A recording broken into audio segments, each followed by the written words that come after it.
come around is when I feel like I'm safe and sound. Why does it have to be that way? Every single day I feel this way. My heart froze, my shit ice cold, Trey Young.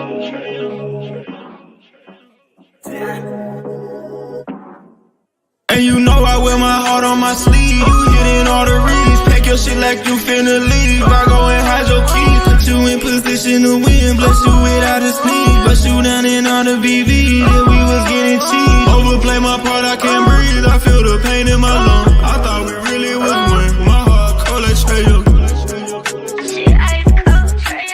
Overplay my part, I can't breathe. I feel the pain in my lungs. I thought we really was one. My heart cold like Trey Young. Shit ice cold, Trey Young.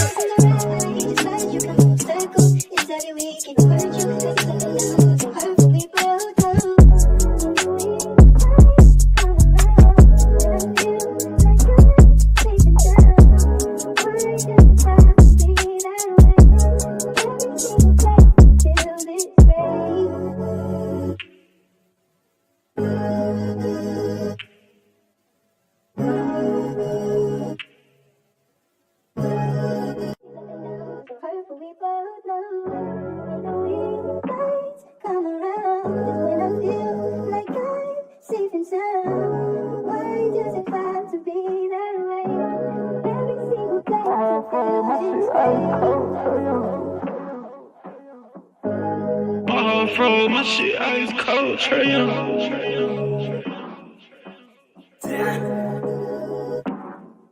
And you know I wear my heart on my sleeve. You hitting all the reads, pack your shit like you finna leave. I go and hide your keys, put you in position to win. Bless you without a sneeze, bust you down in all the BV. Yeah, we was getting cheap. Overplay my part, I can't breathe. I feel the pain in my lungs. I thought we really was one. My heart cold like Trey Young. Overplay my part, I can't breathe. I feel the pain in my lungs. I thought we really was one. My heart cold like Trey Young. Shit ice cold, Trey Young.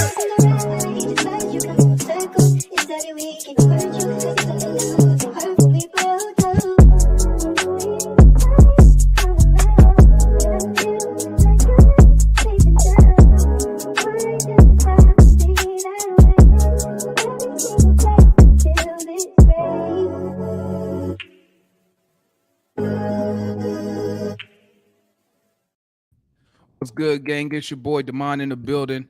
We Talk Hawks TV. We Talk Hawks Daily. Y'all know what time it is. Y'all see the jersey. Check it out.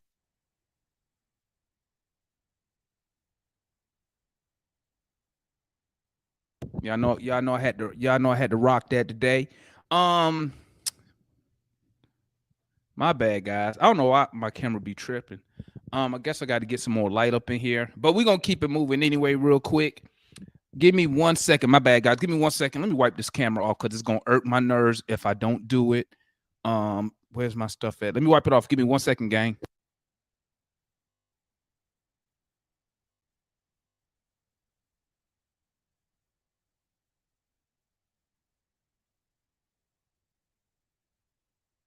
Okay, now we looking professional. Now we looking professional. Don't mind my hat, man. My hat. It's just a do-rag, guys. It's just a do-rag. That's all it is.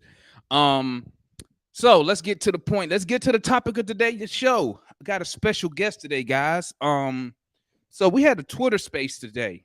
White Mike opened up a Twitter space. You know, we're talking about Pascal Siakam coming to the Hawks, trades, whatever that's available. And so while we going back and forth, shut up, Raj. So while we going, but you all right though, you all right. But while we was going back and forth, you know, so this guy comes in, Zodiac GM, and looking like a black Jew, looking like an Israelite hunt ticket. So Zodiac come in there, and you know, he said he wanted to say a couple words. So I'm not even gonna lie, guys. When he started off, at first I was like, bro, really? Like, what's this guy talking about? But the longer he kept talking, it kind of started to make sense. And I'm like, hold up. Now I didn't say this out loud. I'm thinking all this to myself. So I'm like, hold up. Now he got my attention. I'm interested now. And the more he kept talking, people kept asking him questions, and I'm listening to the responses. I'm like, wow, that really does make sense. So I immediately hopped in his DMs. I was like, hey, my and then before I hopped in his DM, he posted he did some research on the 60 win team, right? And y'all know the 60 win team, we didn't have no superstar. We had a bunch of hard workers, but and what we would call chemistry, right? So when he posted that, I was like, hold up, because we didn't have a star. What made everything just click for that group compared to the previous teams we had after and before that? So then when he started talking, I'm like, man, that maybe this might be the missing link. Maybe this is the future of analytics. Instead of numbers, they going more on a zodiac, whatever you want to call the zodiac, spiritual, whatever you want to call it. But maybe that's the wave right now. um and he did mention, he said, hey, the Warriors did something similar to that effect. I'll let him explain that, because he knows all the details and whatnot. And I was like, and they got 4 championships out of it, right? So I was like, bro, we got to have him on the show so we can see, maybe, I ain't even gonna lie, bro. I'm so desperate right now. Maybe the Hawks can find him and put him on whatever staff he need to be on, create a position for him, because we need some assistance. So let me bring him on, man. With no introduction, let me bring on the Zodiac GM. He's he not gonna be on camera, guys. So it's just gonna be his audio. We're gonna ask Zodiac a couple questions, and then y'all know what we're gonna do. I'm gonna drop the link, and if anybody else got questions for him, y'all can come up here and ask him yourself. Okay. So remember, you don't have to put questions in the chat, guys. We're gonna talk with Zodiac. If y'all got something, when I drop the link, just come up here, man. Interact the fan channel. That's what we do over here. So no further ado, what's going on, Zodiac GM? How you doing, man? Hey, how's it going, Damon? Thanks for having me, man. Man, listen, bro, I appreciate it, man. Like, yeah, I appreciate you coming on, man. Like your stuff, and like I was telling you before we start the show, like you got me interested. You got all my attention. Bro, this dude has done. You've done the research. But before I get in that, let me start. What made you say, you know what? Let me look at the zodiac signs. Let me look at the energy of each player. What got you started to going down that lane? So initially, to start off with, I've always been into astrology in general, right? So this is about 30 plus years and counting, right? And this is just in general astrology based off of love, matchmaking, to family, to just friendships, to anything related to that, right? I never really thought about it in basketball terms or anything like that. But I'm from Texas. I'm from Houston. I'm a Houston Rockets fan, right? Okay. It wasn't until the 2017-2018 season when the Rockets had one of the best seasons in history, in franchise history, right? Just to kind of put some notes in. That's the year they had Chris Paul, okay? And that was the year when they lost the Western Conference Finals to the eventual champions, the Golden State Warriors, right? So I was curious about that one particular team, and I think that's kind of when it started kicking in, because I would have a buddy or a couple of a friend of mine. We would just watch it, and we've always been into astrology, But then something just came up, like, hey, would you think there'd be some sort of correlation with astrology, zodiac signs, between the energies of players that will create good chemistry? Because that Rockets team had really good chemistry. So sure enough, I went onto the spreadsheet. I have a little bit of a database background, so I sort of created this database of players with their zodiac signs. So that's a lot of research I'm talking about, right? This is like a full head-on research, right? And I just broke it down. And what I found was a big time correlation of some of the energies that are compatible, right? So just to simplify it, because I know it's a very complex theory, right? To Right. simplify it, there's four elements in the zodiac, right? You have earth, you have water, you have air, you have fire, right? Just to kind of break it down, air and fire in general terms get along, okay? And then you Okay. have earth and water elements get along. So just to kind of break it down, that'll be a good starter, right? So we did that. The first year I started doing that. I'm like, okay, I see a few things here and there, and I started making predictions here and there, but there was something missing, right? Mm-hmm. So it wasn't until the fourth or fifth year where I started implementing a little bit more, right? And Right. that's talking about a little bit more detail, like the modalities, right? And these are qualities, and these qualities meaning like the fixed signs, right? The cardinal signs and then the mutable signs, and how that correlates within the research. And of course, Mm. there's other angles to it, a lot more. The moon sign, but that's like a whole deeper level. But just the basics of it, that's pretty much how it started. That's very interesting, man. Um, so you got 30 years of uh astrology background plus data. Um, so like this is crazy to me. That's why like I'm because I'm not I have no I know nothing about astrology. I know like the very basics, right? So that's why like I'm sort of kind of like mind blown by how all this ties together, right? How you said the fire and earth and all that stuff, how they go together. But how, and I think I asked you this in the Twitter space, because and this is the thing I'm trying to figure out. How can a front office, if you don't have somebody knowledgeable in astrology or anywhere in that field that covers that, um how can you build a team when no one looks at stuff like that? Now I know we call it chemistry, right? But I mean, how that's why my mind is blown. Like, how can you build a team? How can you build a team like that when you don't have no background in that? You know what I'm saying? Exactly. Yeah, I feel you. Chemistry is all about energy, right? So energy, it's a whole new realm. It's you kind of have to think outside the box. Okay, you can't cookie cut it just black and white. It's kind of outside the norm, right? So kind of have go with the clear mind. So energies is pretty much all about sort of like a best way to look at it is like vibes, right? So if you Okay. think about it in basketball terms, right?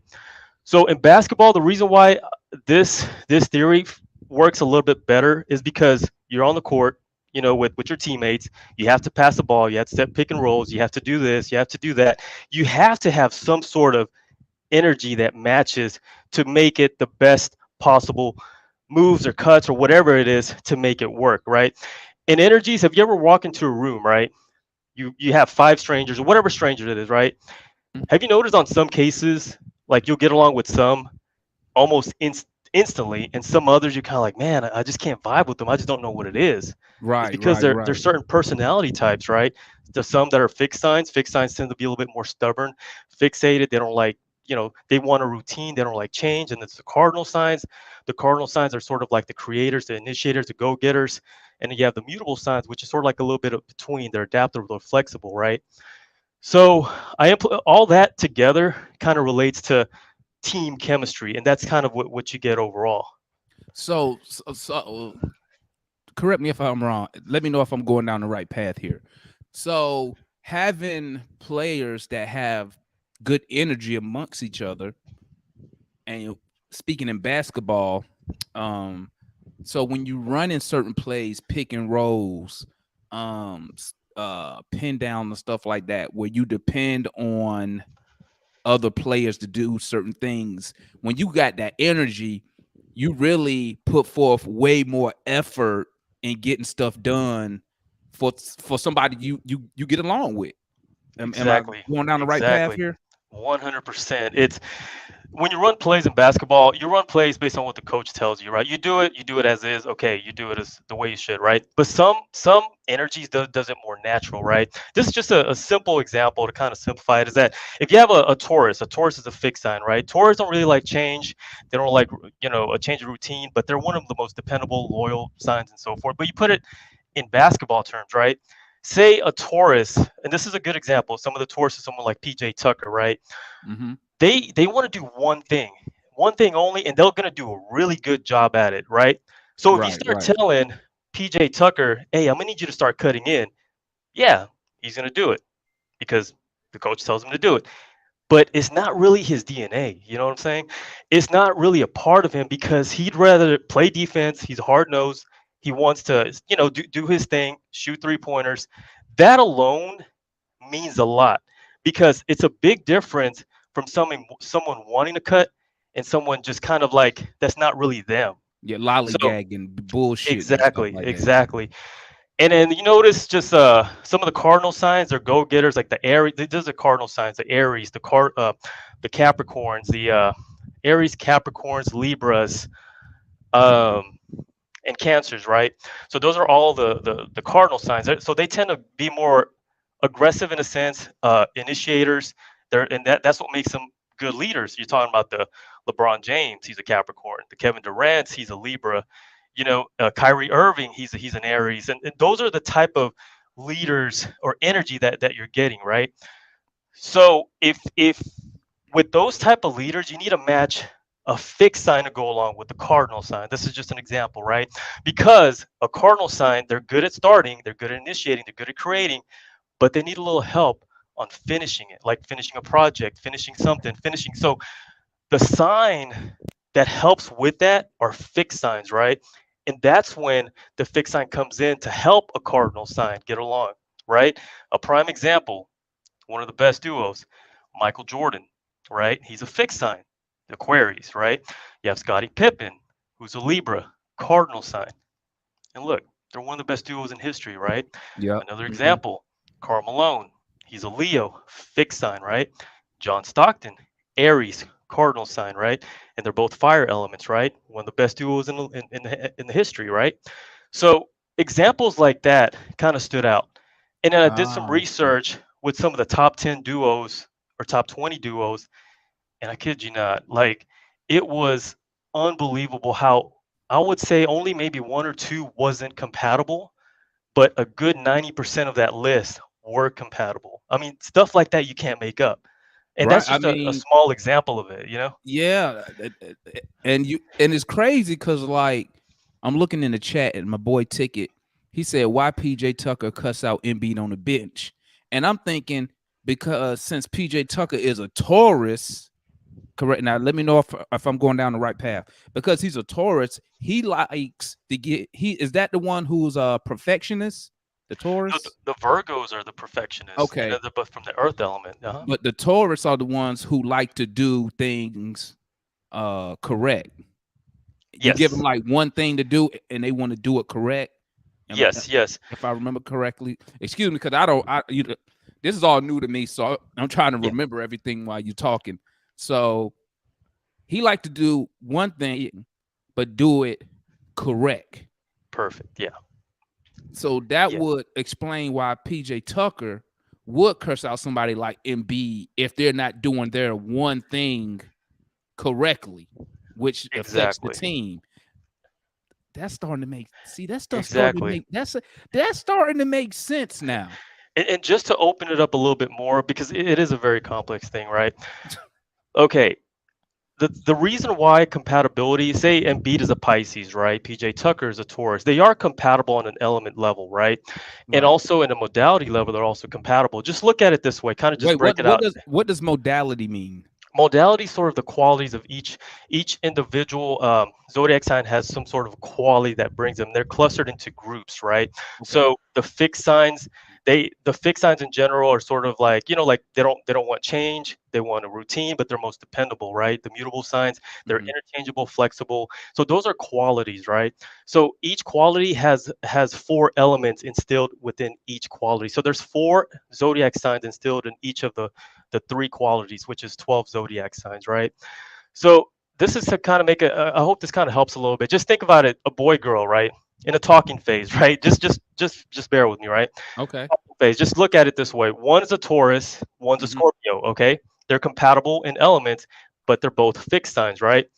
They're in talking phase, a month goes by, 2 months goes by, 3 months goes by, right? Nothing happens because it's the same, right? They're comfortable, right? Right. They don't really advance to the next level, right? The reason why is because they're not that's not really a part of them, right? Whereas if a Capricorn or say a cardinal sign's involved, the cardinal signs, they're the ones that's kind of more like, hey, let's go do something. Or if it's a Cancer cardinal, they're the ones like, hey, how do you feel about us? Basically, what I'm trying to say is they're the one that takes it to another level. Now, if you put it into basketball terms, the reason why Embiid was able to talk, to say something to, I'm sorry, Tucker to Embiid is because those energies understand each other to a level where they accept criticism, meaning that without that type of criticism, they're not even going to go anywhere. If PJ Tucker was to keep doing the same thing, or Harden comes in and starts critiquing, it's never going to go anywhere. So basically what I'm trying to say is that you need these other qualities around you to kind Hmm. of get you out of that comfort zone, to kind of get you to another level, because without that there's going to be no communication. And then later down the road, say if a relationship happens, they're going to be like, hey, how come you never told me about this? How come you never told me you had a problem with that? Well, I don't know, you should have told me first. You see, because they don't break out, they don't initiate stuff like that. So that's just a minor example, kind of to kind of compare. So, and I think you mentioned it today. But shout out my boy Ticket with the super chat. He said Jesus was a Capricorn. All right. Okay. So, and I think you said this earlier today. Maybe that's why Trey and McMillan didn't Yeah, really get along.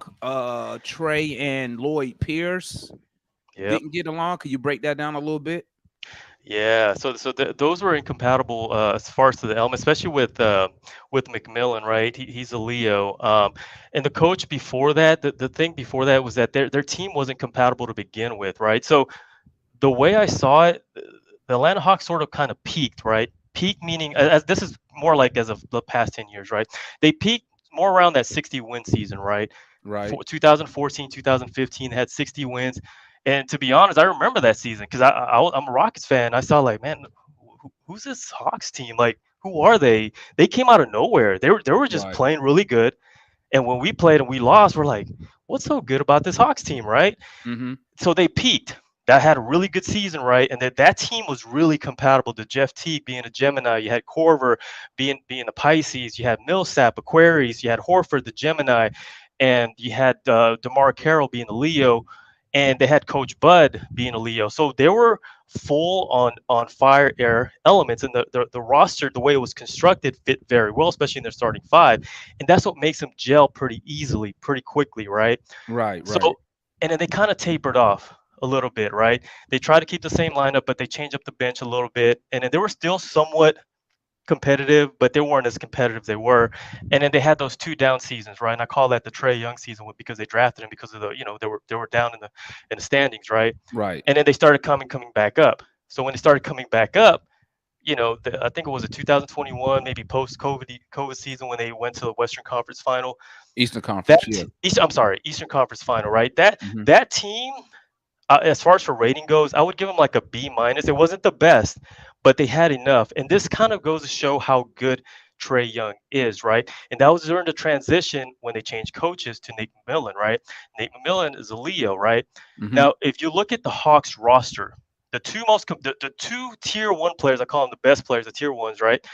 If you have you have Trey Young. Well, Trey Young is basically your tier one player, right? But the Right. thing about that particular roster was all the other players around him seemed to be more compatible to coach to the coach. I can't remember to the McMillan. coach McMillan, McMillan. right? So Trey Young was sort of like, with a few other players, he was sort of like the only guy that was compatible in a small cluster group of compatible to his energies. I would say maybe 30% were compatible to Trey Young, 70% were not compatible. You're talking about the Bojanovics. I'm trying to think of the roster. 'Cause I remember looking at this roster in particular, and there were just the Gallinari. No, no. What year? That What that year? season, What year? What that year? season where they went to the Eastern Conference Oh, you Finals. had we had John Collins, Trey Young. You had Yes, John Collins, McMillan a was the Libra. coach. Bogey. Um, we had Bogey's a Leo. Yep. Gallinari.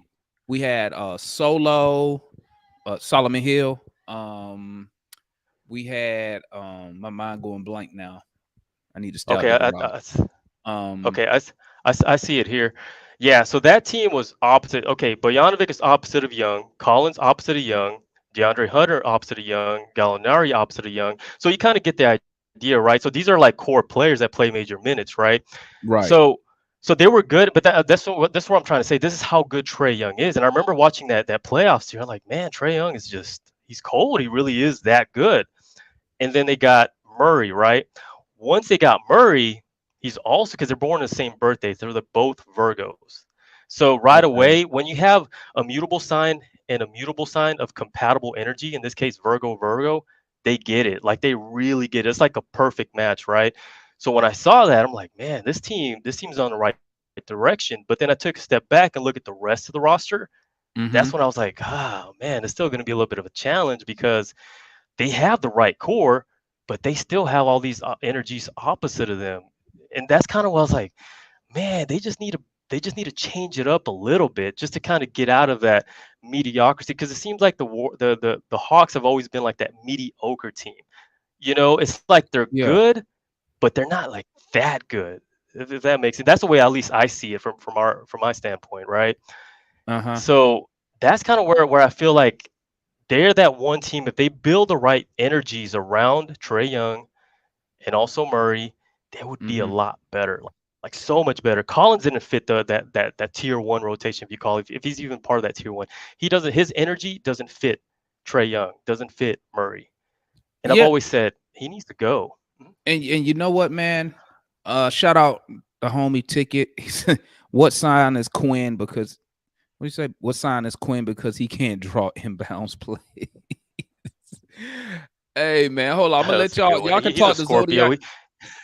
Yeah, I'm gonna let y'all ask your own question to Yeah, what's up? Zodiac, man. I'm gonna let y'all. I'm gonna drop the link in 1 second, man. I just wanted to get my questions out the way. Last question, man. Then I'm gonna drop the link and let fans come up here and chop it up with you. Um, I'm gonna kind of catch you off guard here. If you could draw up a team for us based around Trey Young, who would you put around him? Just four other guys. Okay, so this is just ideally, right? So a lot of things, okay, it's not as simple as black and white. Oh, just fit in just because their zodiac sign matches, right? You Right, have to right, look right, at right, right. the experience. You have to look at all these other factors. But ideally, just in general fit, I think will help the chemistry. Mm-hmm. Someone like Karis LeVert, he's a Virgo. This is a simple example, right? Patrick Right. Williams, Gary Harris, Joe Harris, okay, Seth Curry, PJ Washington, Caruso, Jalen Smith, Josh Hart, Marvin Bagley. These type of players would have the energy that would fit perfectly with Trey Young and Murray. Okay, and then Plumlee's another one, Hardaway Jr., Draymond, Wiggins, Jeremy Grant, Thibault. I mean, I'm just kind of naming off the hand, but Right. these are all the signs that kind of blends in very well with a group like that. Because look at the 2021, 21 or 22 Mavericks. The year where the last year of Jalen Brunson was with the Mavericks, right? Jalen Brunson is a Virgo. Okay, Right. now, Doncic, he's a Pisces. Okay, so they're both of compatible elements and both of compatible modalities, extremely compatible. But not only that, their starting five was very compatible. The Dwight Powell, the Tim Hardaway Jr., the uh, was it Seth? Oh, not Seth Curry, but they had another guy that was released today, Bullock. Bullock. Oh, Reggie Bullock. Reggie Yeah, Bullock. that starting five was compatible. It was basically earth and water. That starting five went all the way to the Western Conference Final, and they also had a pretty decent year. I think they were top four, right, or Right. top five, or something around that. But the reason why I mentioned them because they don't really stand out as like, oh, they have several superstars, right? Because Jalen Brunson was coming off the bench, right, and then he started and he pretty much solidified that position, right? But no one looked at it as to why they were good. But when I saw that even before the season started and the progression into the midseason and before the playoffs, I looked at that team. I'm like, man, this team has a 5-0 lineup. What I mean by 5-0 lineup, meaning like they have 5 compatible energies in the starting lineup. And I look at starting lineups a big role because those are the players that typically play the biggest minutes, right? Right. And then the 4-1s would be like the 4 compatible energy and so forth, right? 3-2 is sort of like the common of all majority of the teams, right? Mm-hmm. So when I saw that, I'm like, man, this team has really good chemistry. Okay. And then they got rid of Jalen Brunson. And the first thing I was like, man, that's gonna hurt Doncic. Right away, I knew it. And then, they picked up some players over the years. They got Kyrie Irving, opposite energy of Doncic.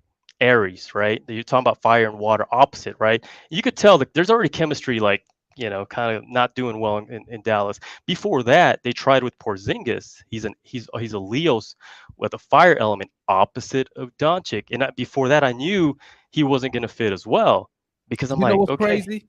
You know what's crazy, Zodiac? I'm gonna tell you this. And hey gang, I dropped the link. So if y'all want to come up here, y'all know what to do. Follow the link. Y'all can holler at Zodiac. We're gonna continue. That's probably the next 30 minutes, and then we'll go ahead and pivot to free agency opening up tomorrow officially. But you know what's I'm gonna tell you what's crazy. The energy, whatever y'all want to call it, energy, Zodiac, whatever you want to call it. I think that is important, right? Because once again, when you vibing with somebody, when you have energy with somebody, then you don't mind, like, say like Porzingis, right? Porzingis had to sacrifice, he had to sacrifice his game when he was with Dallas because the coach just put him in the corner, told him, hey, shoot threes. That's what Porzingis said, right? But I think it's different when you vibing with somebody, you don't mind sacrificing. You know what I'm trying to say? Like, you don't mind doing certain things, obviously if it equals wins. You know what I'm saying? So, like, I completely get what you're saying. Like, I really do. Because that 60-win team, man, is a prime example. They did not mind sacrificing. They didn't care who was the star. They didn't care who got the praise. They went a whole month undefeated, 17-0. Like, we probably would never see. We can't see that with the guys we got now. I can't see that happening because, and I know a lot of people, and trust me, guys, I was feeling the same way some of y'all was in the chat. But when you think about it, the energy matters. The energy matters. It matters when you're doing something for your teammate because you want to. It matters when you regress your game for the greater good of the team because you want to and you don't have an issue with it. A lot of people have an issue with it, and I always wanted to figure out why. Why do they have an issue sacrificing for this organization, but when they go to a different organization, they have no problem doing it? Why does a player on a winning team, winning organization, right? They're winning, but they're upset because they want to go off and do their own thing, whatever it is, be a leader of their own team. And then when they go do it, they fail. Like, I always wondered that. And I think Zodiac, I think you might be onto something, man. And my last question, man, didn't you mention like or maybe it was somebody else? Didn't somebody or if it was you mention something about like the Warriors was messing around with that theory a little bit? Yes, the Warriors at some point back prior to their dynasty, they had hired this guy. Now he was more of on the numerology, right, which is sort of like the cousin to astrology, right? So they hired this guy a position to help them draft certain players in hopes to build some sort of chemistry to work with certain individuals within that team, right? And sure enough, of course, something was working right. Okay, obviously, right? So during his tenure, they ended up winning 4 championships, and they like he was so so impactful to their decision making that they even gave him 4 rings. Okay, and this goes to show certain teams use advantages like these, right? Now this is numerology, but I wouldn't be surprised if there's other teams are using astrology or zodiac in their building structure, right? But they just Right. want to keep it on the D low, on a down low, mainly because they don't want everyone to know. You know what I'm saying? Yeah. Because if I look at the team like Milwaukee, I have a sneaky suspicion that they're using something like that because their team as of late, they get players, the right players for their squad. And to me, I look at them like, man, they're just picking up the right players. I wonder if it has something to do with that, right? Daryl Morey, the GM, he's a Virgo, right?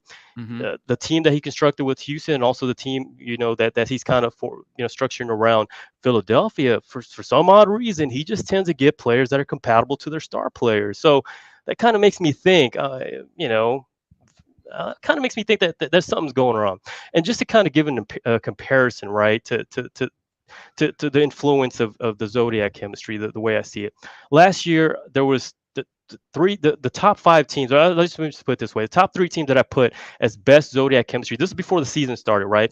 Was Mm-hmm. Milwaukee, okay, Denver Nuggets, okay, and the Philadelphia 76ers. The reason why, because their starters were very compatible. All 5, right, were very compatible. Like earth, water, either air, earth, water, meaning, with the 76ers and the Denver Nuggets are dominant earth, water, right? And then air, fire for the Milwaukee Bucks. And I'm talking about 5 players, like your teammates, when you start the game, you already have compatible energies around you, right? And that was before the season started. Milwaukee ended up winning number 1 in their division, right? They lost, of course, but I mean the playoffs, but they were number 1, right, in In the the East. conference, Yeah. right? And the Mm-hmm. Nuggets, well, you know what happened with the Nuggets, right? Right. And Right. Sixers were competitive as well, but it doesn't mean the zodiac chemistry doesn't guarantee championship. It just sort of Right. kind of helps with a good team flow to make a team more wholesome than others. Kind of it helps a lot. You know what? If you ever get time, let me know if you could do a little some research on the and this is a whole different sport, on this year's Atlanta Braves, because Ooh. like their locker room, I mean the clubhouse, the vibe, you can see the excitement. They like playing together, and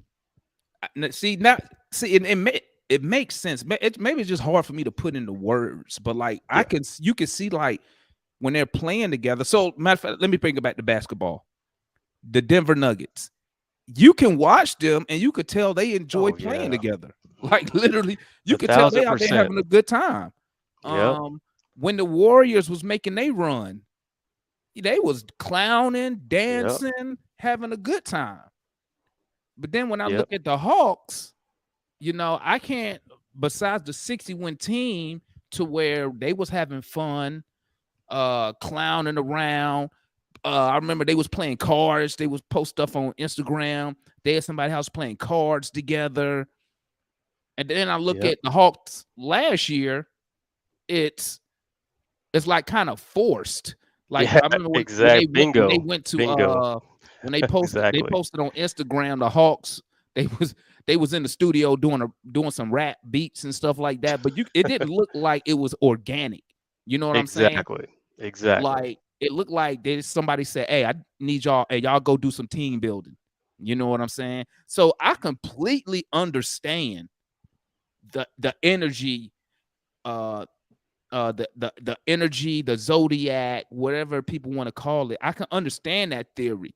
I just never knew how can you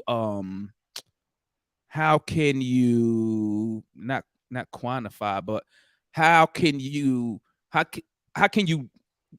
let me think, how can I say it? Bring it Like up how to can you, light. like how can you build a team off chemistry, right? When you don't Yep. know, if you're not into maybe the zodiacs and stuff like that, how can you build a team based off chemistry when you can't really judge it until you see people play together? So now Exactly. when you say zodiac, that gives me something to say. You know what? Let me go research what these dudes' zodiac signs are, and let me I'm curious. Let me see. Yeah. You know what I'm saying? Now I can go back. Now you got me hooked because I'm gonna start looking that stuff up now and be like, okay, I see why we are 41 and 41 team. I Yeah. see why you don't really see Hawks players doing Nope. functions and stuff like Nope. that together. You know what I'm saying? Yeah. So, but like that it make total sense to me now. You know what I'm saying? Yeah. As somebody who value team building, and I understand because if you didn't know, I'm retired Army, right? So I understand the importance of when you got to have team building, when you got to build a team, when you need people who work together. Let me say it like this.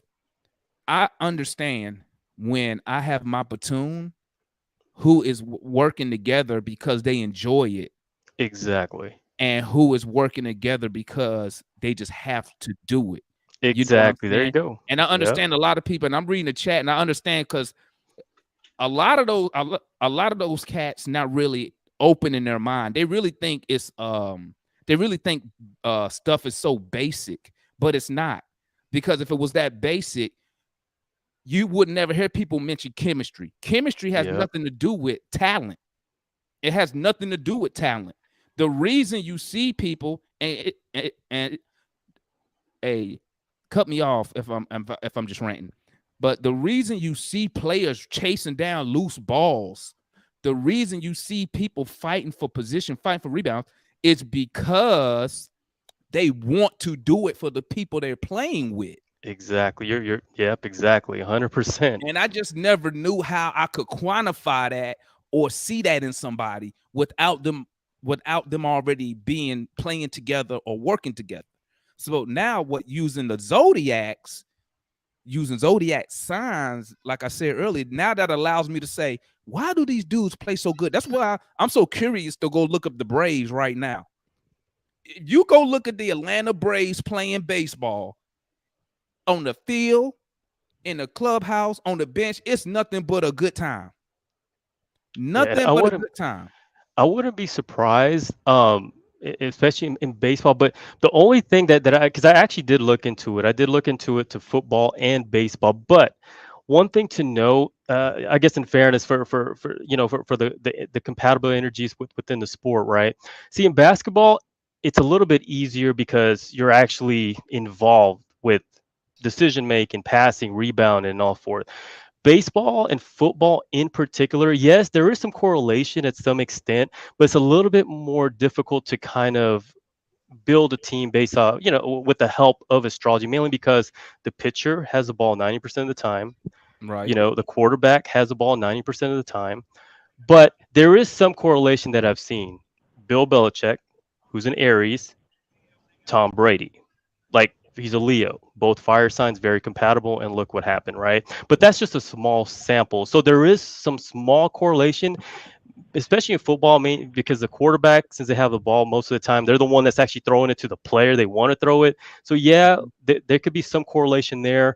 In baseball, it's a little bit more difficult, mainly because it's positional players, Well, and I'm then the just, ball, you know what? I'm when I mention the Braves, I'm really just based off like just how they all get along. Like they having a good time out there. Mm, You know what I'm saying? yeah, They having yeah, fun out there right now. And like I said, I think when you what did my old platoon sergeant used to say? You get more from people when they work for you because they want to do it, exactly. instead of them working for you because it's their job to do it. You get a Yep, little bit more when it's just their job to do it. You get the minimum, right? yep, But when they want to do it because they like you or respect you or whatever, you get that extra. So that's where you get that diving on the floor for the ball. You get that second and third chance going after a rebound. You get the point guard bringing the ball down, finding his people open.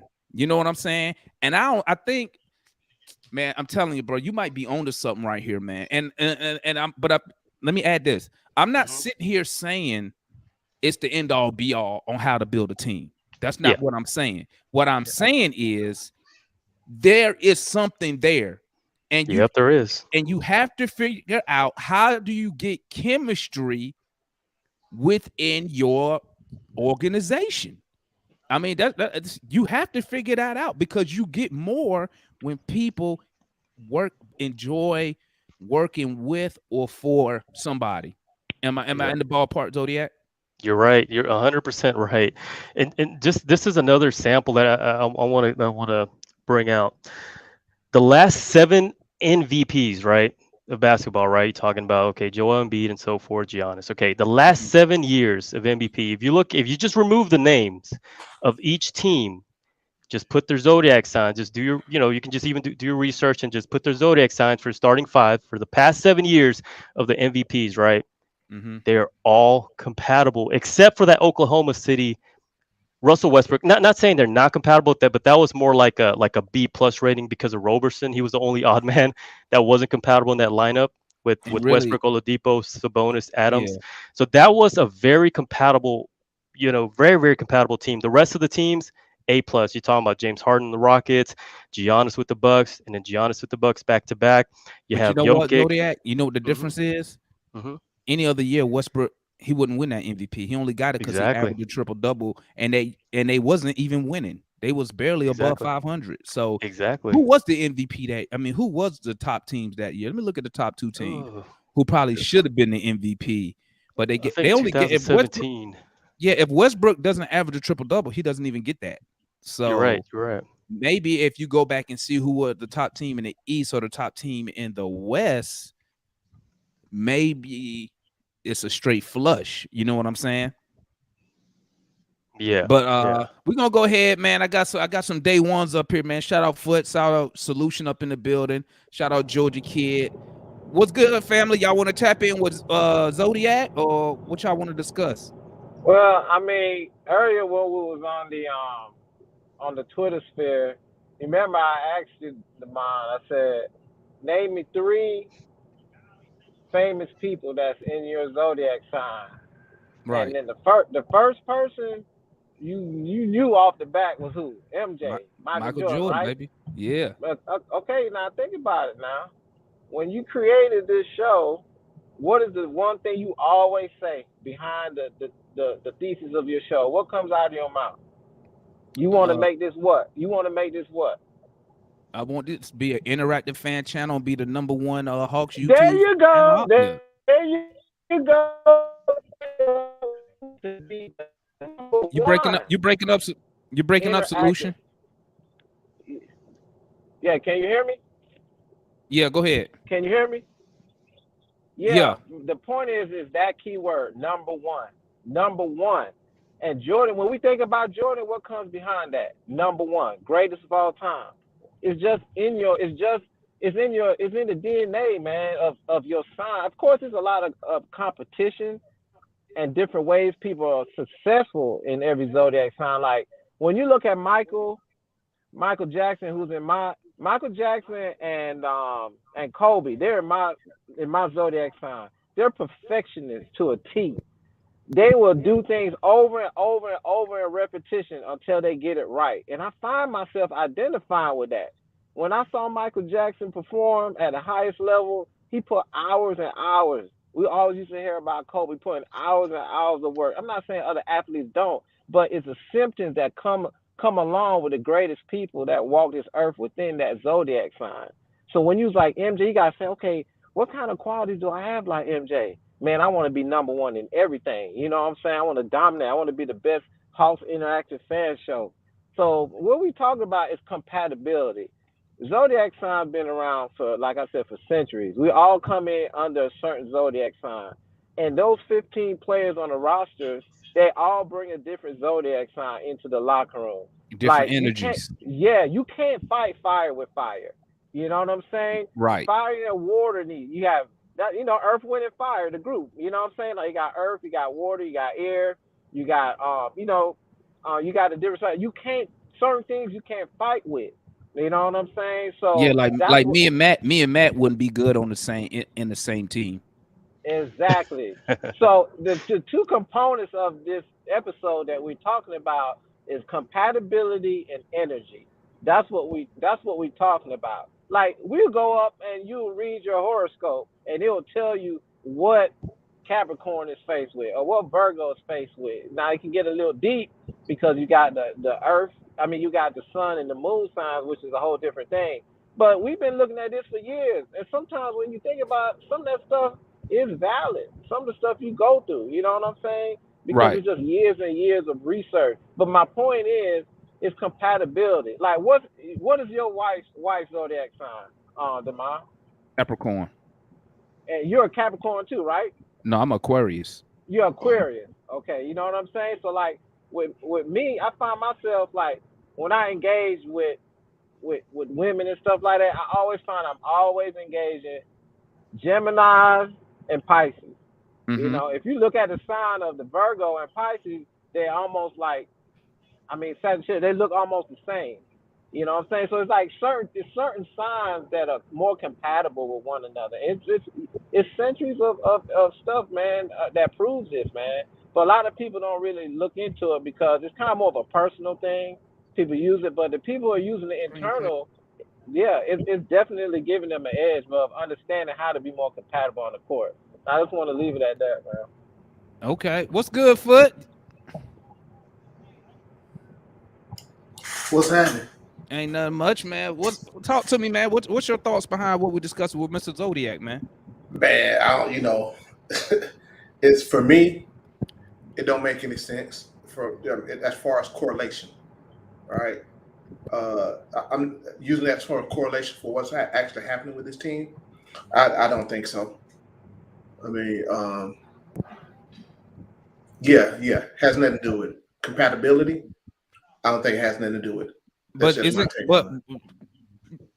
compatibility, ahead. right? You say it don't have nothing to do with it. How many times we sit up here and say players don't fit? Summertime. Right. So isn't fit and compatibility the same thing? Yes. So, but my whole point, what does it have to do with Zodiac? Fine. Because for every one that you can mention on the Hawks, we can go back and find players with the same signs that fit. Right? The Hawks' problem is the youth. They're immature and they're mentally immature and immature in the game itself. That's the Hawks' issues, right? They're for themselves. They don't play together, right? Right. That makes total sense on what Zodiac is saying. They don't play together. Why? Because they're not compatible. Yeah, I'm just curious. I'm just curious. What's your sign out of curiosity? Aries. I'm Aries too. Makes sense, boy. Aries, very Aries direct, around. impulsive. Aries, Yep. Aries around. Makes sense, boy. I'm an Aries too. My Aries niece is alphas, Aries. right? Aries alphas. I do not argue. I do not argue with my niece, man. She's an Aries, man. Fire sign. The reason why I love Aries is because they're so direct. They're gonna tell you the way it is. That's just the way it is. Aries is a cardinal sign. It's a natural leader. They're just up front. Think of it as a ram, straightforward. That's just the way it is. I'm just kind of analyzing it in this way, right? But yeah, what's on their mind, they're gonna believe in it, and they're gonna go for it, and they're gonna go for it in a full force, So.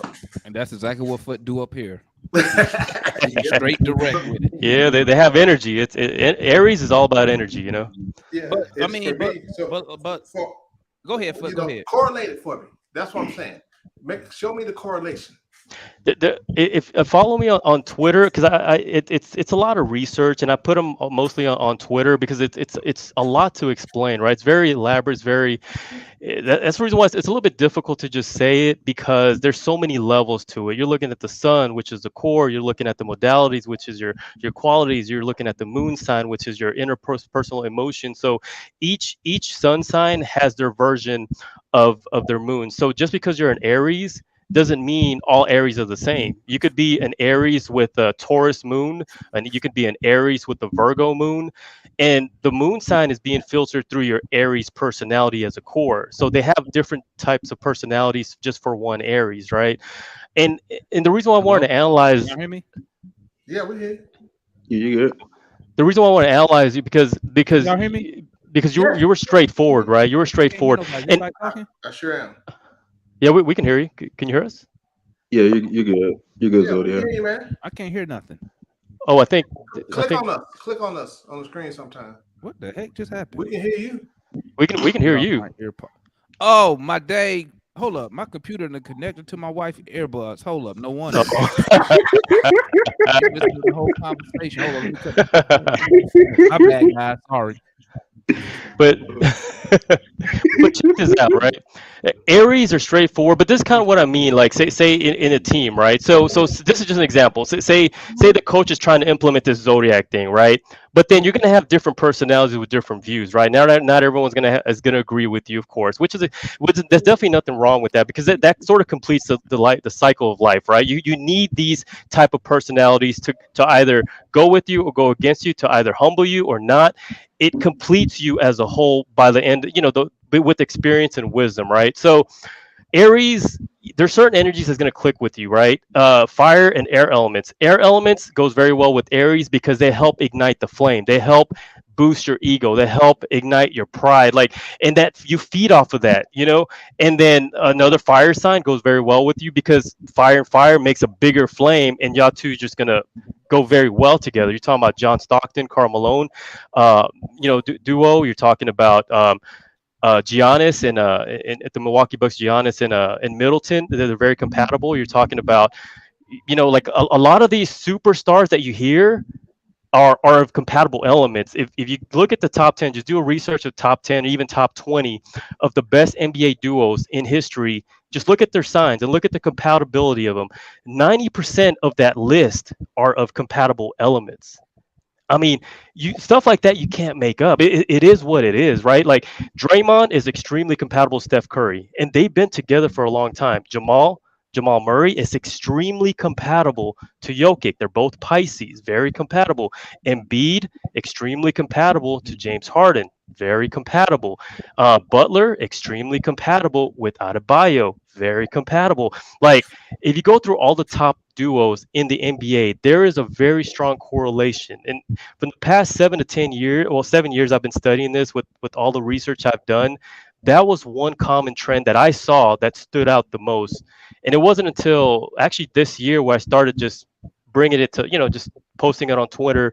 My buddy, he kept on saying like, don't even do that because, we see it more like it makes a lot of sense, but it's sort of, in a way we kind of see it like, don't let people know what all about this because, we want to keep it on the down low. But I'm like, I'm at a point in my life where I don't really care. It is what it is, right?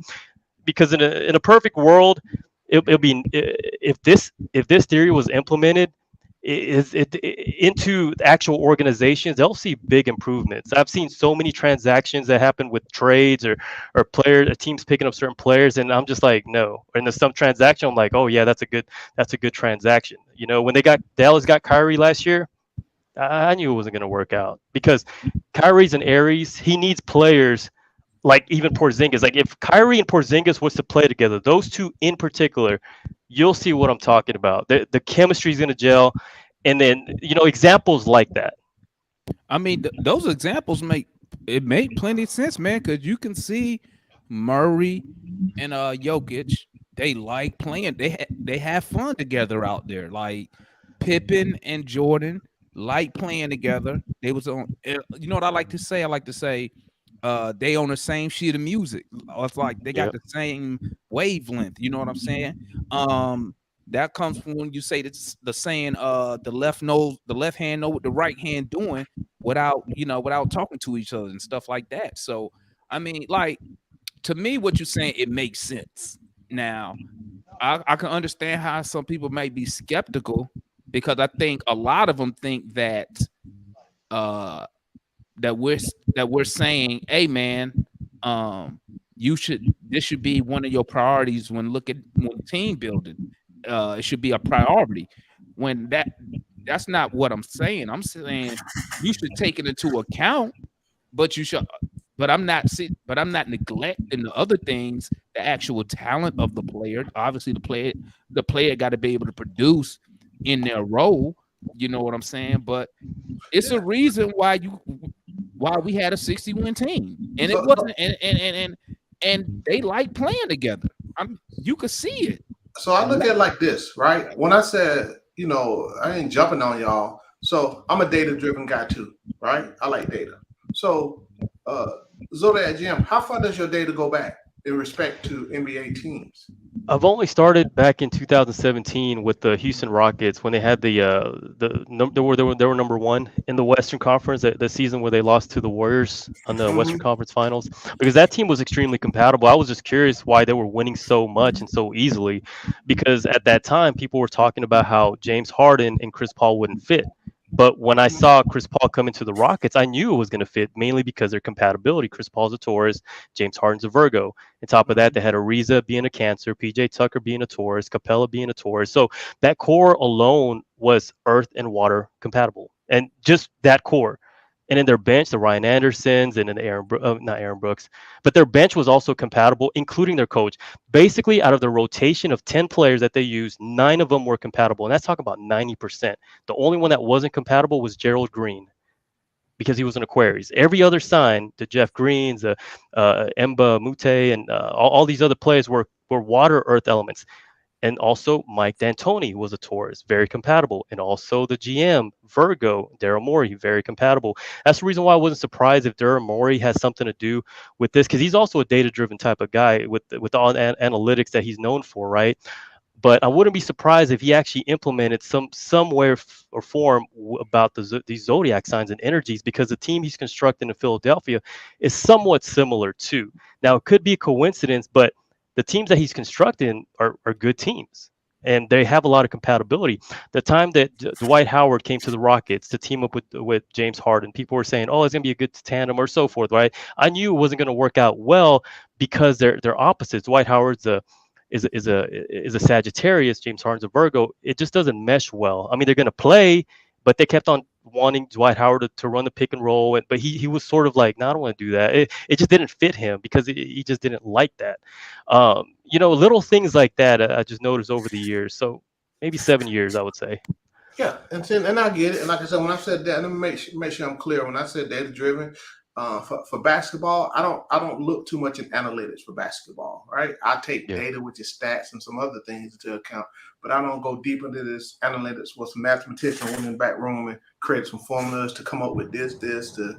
Yeah, it takes a lot. It takes a lot of research for it does, and this guy is a lot. But I want to test. I want to Zodiac. I want to test a player that, to me, I've followed him for years since he's been drafted, and everywhere he's went, he's expected to be the guy, but he's never won until he joined a certain team. And I want you to explain to me what made Andrew Wiggins fit with the Golden State Warriors. Pisces. Okay, so Andrew Wiggins is a Pisces. Okay, you know who else is a Pisces? Like extremely compatible. Remember, mutable signs with compatible elements are very compatible. A plus, right? Draymond Green is a Pisces, very compatible to Wiggins. Steph Curry, Right. Pisces, very compatible to Wiggins. Right. The thing that made the Golden State Warriors stand out, based on the research from that numerology position, that guy that helped construct the team. If you look at the Warrior structure, right, they fill in a lot of these gaps in positional role players with a lot of these air elements. Aquarius, the Geminis, talking about what's his name, Iguodala, he's an Aquarius. Steve Kerr is a Libra, air element, right? And then you have Looney is an Aquarius, air element, right? So, and then Jordan Poole, also air element. So there's a lot of air elements, and they did that on purpose because that was the right blend based on the modalities to fit well with Curry and also Draymond. Makes sense. So there's different levels. Not only the element level, but you also have to look at the modality level. That helps out a lot too. Hey, Demond, that's probably why Travis Schlenk got the hell on up out of here. They were messing with the chemistry. Yeah, man. What's good, Mike? Yo, what up, man? I'm just patiently waiting for my turn. Go ahead, bro. Time in, man. Go ahead. You know what I'm saying? Everything is interesting. You know what I'm saying? It's definitely interesting to hear. You know what I'm saying? I'm not gonna just completely dismiss it, I guess, or whatever. But I'm from the same campus, like with Foot. I come from certain experience and stuff like that, man. From for basketball, I can talk about, man. I tell y'all this all the time, bro. When it comes to playing basketball, if your top person who everybody considers to be the top person, and this will go into the MJ talk that Trouble Man was asking me about, because nobody liked Jordan. You feel me? A lot of people didn't necessarily like Kobe early on as well, though, but they played with him. They'll play with him. When your top person does the small things on the court, basically anybody, even the job that you work on, bro, you're not gonna respect nobody who say stuff to you or expect you to do something, but they don't do it themselves. You feel me? Like that's the way it is in life in general. You feel me? I mean that cross whatever the personality, zodiacs, whatever. Everybody rock with somebody who would do basically what they ask you to do. You know what I'm saying? Or demand you to do. I told y'all Trey is the type that basically count on other people to play defense and do all the little things, but he ain't gonna do it. That rub teammates the wrong way. You ain't gonna. All right, it might be zodiacs and personalities when it comes down to who gonna speak up, or speak on it, and actually verbalize it and like approach them about it. Yeah, but as far as like that's the main issue. You feel me? Like that's the main issue. It trickles down. If Trae Young decided to play defense, stop whining when he turned the ball over, he felt like he got fouled and hustles his tail back and everything like that, the chemistry would be better on the team, no matter who's on the roster. Jordan, you ain't see that from no MJ. MJ might have been an a-hole off the court or something like that, but on that court, you had to respect that man. You feel me? So that's why Pippen, knowing that, like, basically, like, dang, you hate that man. And it was other people, too, who got the same stories and encounters of dealing with Jordan. They ain't really like the dude. You feel me? But you had to respect them on that basketball court, because that man going to go out there and play defense. He going to do the small things or whatever, you know what I'm saying? People getting the bucket, he going to, you know, all the whole nine. The 60-win team, I hear all that. But the main thing and the main factor with the 60-win team, I'm not trying to tell y'all, man, is that like, look, athletes are spoiled. Athletes can be spoiled. When it comes to the professional level, athletes who have been spoiled and at the top throughout high school, throughout college, they carry that into the pros. Oh, I'm sitting here trying to find how many McDonald's All-Americans that we even had on that 60-win team. I see Marcus Teague, but I only think Jeff Teague was one. Like, y'all can help me if I'm wrong. I'm trying to find it. Al Hofer. I call him Hofer. That was our highest draft pick on that team, basically. Paul Millsap was a get it out the mud type. He wasn't no top person. The man went to Louisiana Tech. You understand what I'm saying? Like, as far as who his personality DNA is. Same thing with DeMar Carroll. You heard of DeMar Carroll before, like coming into the league and stuff like that? Cal Korver went where? Cal Korver had to get it out the mud. You know what I'm saying? He had to earn his and everything like that. That's why, too, you see Miami kind of build their team a certain way, get those guys around certain guys. And, you know, like I said, we talk about DJ a certain way because, hey, the man came from a certain background where, you know, he was basically broke. You feel me? He been poor. He been locked up. Trey spoiled. You feel me? It's just simple as that. Trey is spoiled. So he has to learn and grow and mature out of those things to where now, you know what I'm saying? I'm just saying, like, I guarantee you it don't sit right with everybody. You know what I'm saying? DeAndre, yeah, it might be his zodiac sign to where he don't say something to Trey about it, but Dre is from a different cloth in a sense or whatever. And I guarantee you it trickles down. You feel me? You the one who passes the ball, determines where the ball goes, and you take majority of the shots. I mean, that's no debate about that. Trae Young, every single game, taking majority of the shots, all the shots, basically. You feel me? It's weird that you mentioned Hunter, because I was talking to Zodiac earlier, and Trey and Hunter not compatible. Like, that's crazy to mention that. They're not compatible. I thought that more so on Trey, that they're not compatible. But this is the thing. But see, this is my angle, right? When you team building, right, and we talking compatibility, right? Obviously, you want people to have a certain skill set on the court. We know that. But also, like I was saying, I think when like I said, when you're compatible with somebody, one, I think you let things slide that you wouldn't let slide with other folks. I believe you give people different type of leeways when you're compatible with somebody. Prime example, you could use a relationship, right? You could say, you know what, if a girl did this to me, I wouldn't stand for that. But then when you find somebody you compatible with and they do that, you end up staying with them, saying, you know what, maybe I'll give them a second chance. Just using that as a small example. On the court, I think it comes into play when you say, you know what? If you say I'm compatible with Trey, then maybe I don't mind the stuff that he's doing on the defensive side because I'm looking at it in a different angle. You know what I'm saying? I'm not looking at it as from just like, oh, this dude don't want to get back on defense. Woo, woo, woo. Maybe I'm looking at it like, I bet you know who compatible. I bet you Matt and Trey compatible because let me say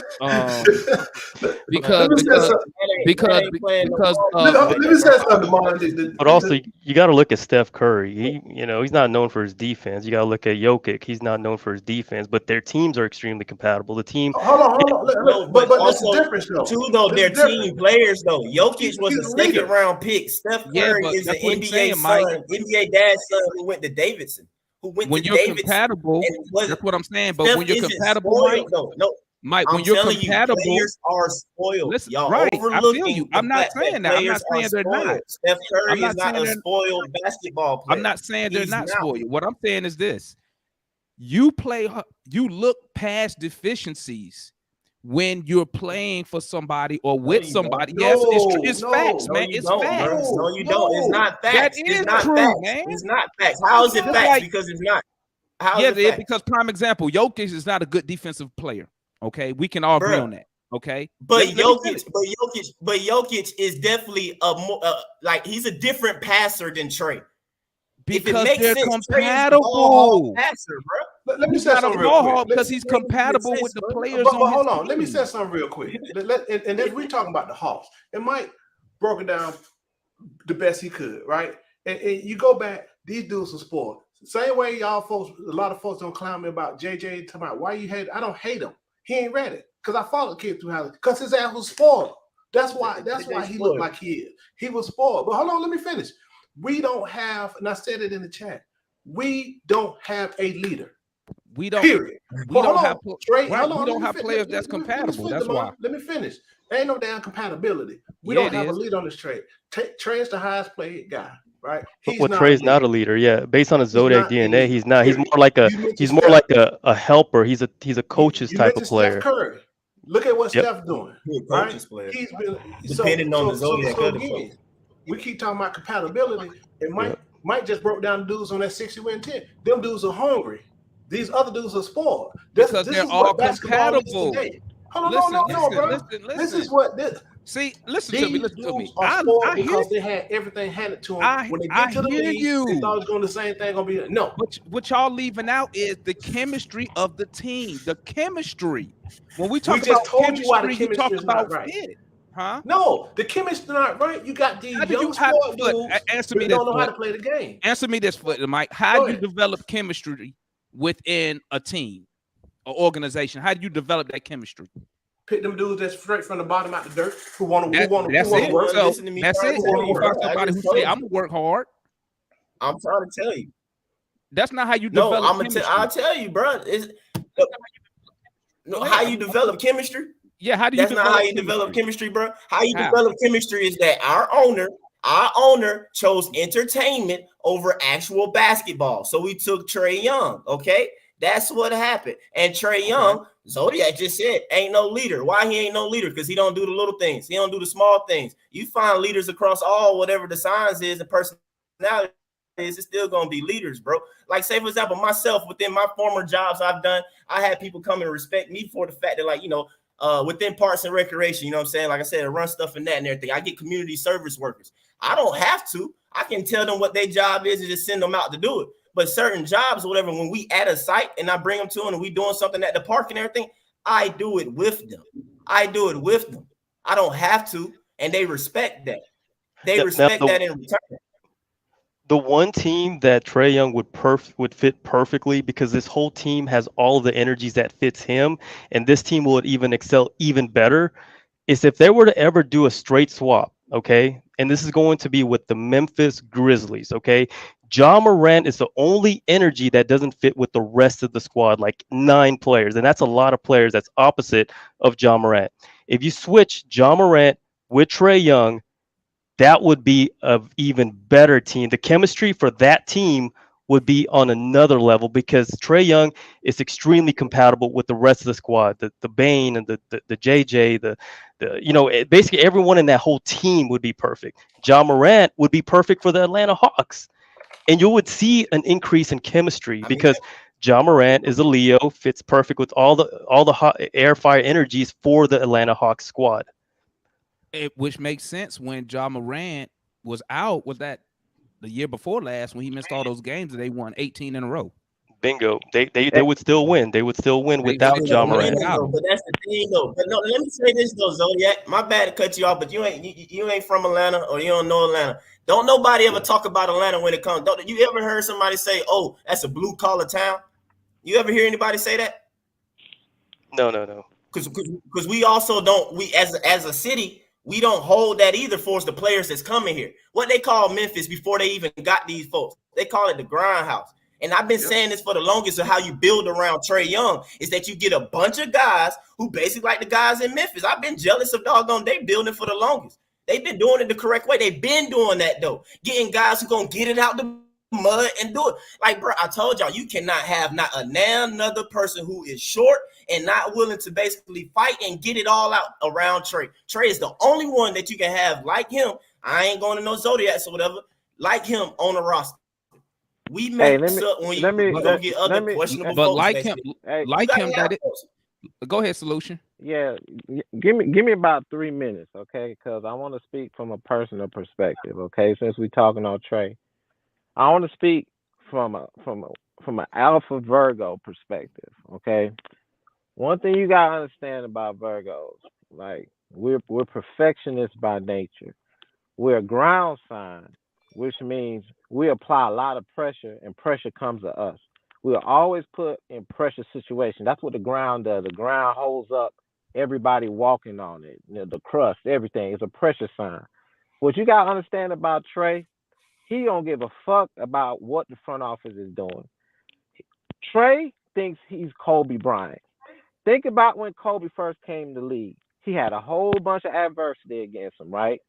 Coming out the way he did, having an alpha there with Shaq, wanting to be the man, but had to defer, right? I'm going to speed it up a little bit.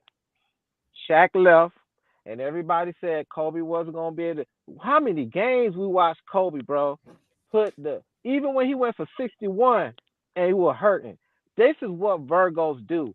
If they got to put the whole pressure on them, they are going to do it. When we saw when DJ was out in Game 6 against Boston, what did Trae do? He put the team on his shoulders. This is what Virgos do. That's why he don't care who they bring around him, because at the end of the day, if he got to put the whole load of the house on his shoulder, he gonna do it until his contract is over and he gonna go to another team. That's how Alpha Virgos they act, bro. And it's a good point what he said. Is he would probably be better on another team that got a different role of players, because how many times we've been down this carousel trying to find a team around Trae and we ain't found the energy yet, because he feels like he got to do everything on his own to get us to that top level, but it ain't gonna work. It's too much pressure on him, man. So that's what do everything. That's what Virgos do, man. They don't. Let me tell you. I want to make one last statement, right? I had somebody I had to answer to in a profession I was in, and I did everything perfect, right? Everything perfect, and they said, "What do you think you could have done better?" And you know what they said? They said they looked around me and said, "You got it. You do you're so talented at everything you do. But how about your team? How are you making them better?" See, that's the thing about Virgos. They will help you only if you will help yourself, because they such a perfectionist. If you're not going through that, think about Hunter. I do not see no compatibility between Trae and Hunter on the team. It's like Trae done gave up on Hunter. He's like, are you putting the work in? Because from an eye test, when we look at Hunter, he ain't been improving. So if you're an alpha like Trae is, an alpha Virgo at that, and you put in the work to average 29 and 10 and 12 a game, and you got somebody like Hunter that's been mid the whole time, it ain't gonna be no compatibility there. He ain't gonna look to give you the ball. Go ahead. So Solution. So is that where we get the Trae don't trust the teammates That's the comments thing from. about Virgos. When you lose a trust, hey, we are very patient to the end, but when you lose our trust, it's hard to get it back, bro. It's hard, bro. It's really hard. We are very patient, too overly patient. Look, Trey been overly patient with the organization to get this shit right. He way more patient than me. Right, Virgos are very, we're grounded. We love to ground it. We believe in something that doesn't even look that it's possible, but we feel like if we're part of it, we can make it happen. But at the end of the day, we burn ourselves out, bro, doing too much, and this organization gonna burn Trey out, bro. I'm telling you. So, I'm hey, Zodiac, let me ask you this. Go ahead. Bro, what Oh, the go ahead, hell Phil. You is got Trey? something to My say? bad, man. Y'all got me So, cursing so and You got stuff. something to What say? is You got Trey something? doing? let me mention Hold on, real something quick. real Hold on, real Trey quick. doing? Zodiac, let me ask you this, Zodiac. Let me ask you this. Yeah. Trey's sign says he's not a leader, right? We all basically have agreed on that. We've always said he's not the leader that we think he should be, right? What about Murray? What's his zodiac sign? Well, Is there any leadership? Because you know what I noticed? Prime example. When we drafted the Buffkin kid this year, these rookies, he was the first one to reach out. How do we know? Also- Hold on. That's also- how do we know that? We Also, can't- because they said it, Buffkin said it, and then when Landry Fields did the interview, he said that DeJounte was the first one to reach out to Buffkin and all the other rookies, because that's when Landry said he likes that in DeJounte Murray. He said it. That's what Landry said.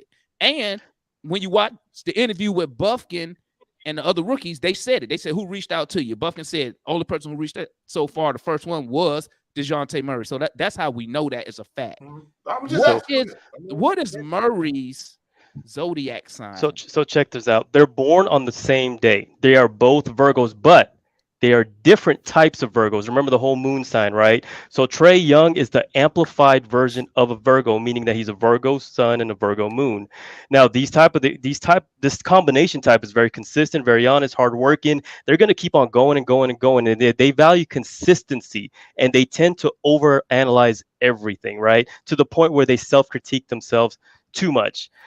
Murray is a Virgo Sagittarius, a fire element, right? So they think more of in big picture, less detail oriented as Murray, but they're more action oriented, fiery, and they're more like on the optimistic side of things. And then also, it's interesting you mentioned Buffkin because he's also a Virgo. So Virgo naturally would mesh well with those two individuals, Murray and Trey Young. Okay, go ahead. So What you had to I got say? a question. So here's my issue. They're born on the same day, but almost like you're saying they're two different signs, even though the same sign. Exactly, because this is it's a whole. Sorry, go ahead. So you just look at their backgrounds. That's the answer. So right. I mean, and that's what I'm going to get to, Mike. That's what you brought up earlier. Look at Murray's background. Look at Trey's background. Right. So you got two guys born on the same day with the same sign, but now you separate them. Right. Exactly. Yeah. One trace this, trace that, but now you're separating within that sign. And that's the reason why. That's the reason why astrology zodiac sign is very complex, right? Okay, in the big picture, there's a natal chart. Natal chart consists of so many different attributes, right? The three main that I look for, there's a rising sign. The rising sign is pretty much how the people. Hey, so I don't mean to cut you off. Explain it to me. You at 1,000 feet. Break it down to 10 feet. Break it down for me. To simplify it. Okay, to simplify it, each zodiac sign has a different type of moon sign. Just think about sun and moon, right? Sun is your core personality, right? Say you're an Aries, right? Moon is your moon personality, how you think on an emotional level, how you react internally, and your moon sign is being filtered through your sun sign, right? So every single player, it's like just because they're Virgos, they're not all the same personality, but they're still a Virgo core. So their core is still a Virgo, but they're just a different type of Virgo based on their moon sign because their emotional expression is a little bit different. Can I pause for that? All right, I got that, right? But what determines the different sun and moon thing? That's what I'm trying to get to, right? It's a natal chart.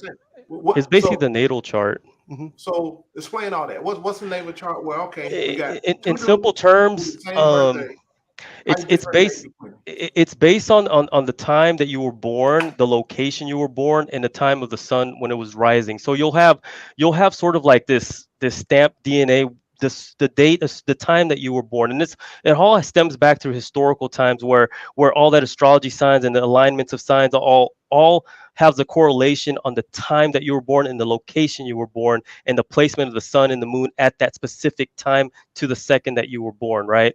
So with this detail, it creates a sort of personality difference from one Virgo to another or from one Leo to another and so forth, right?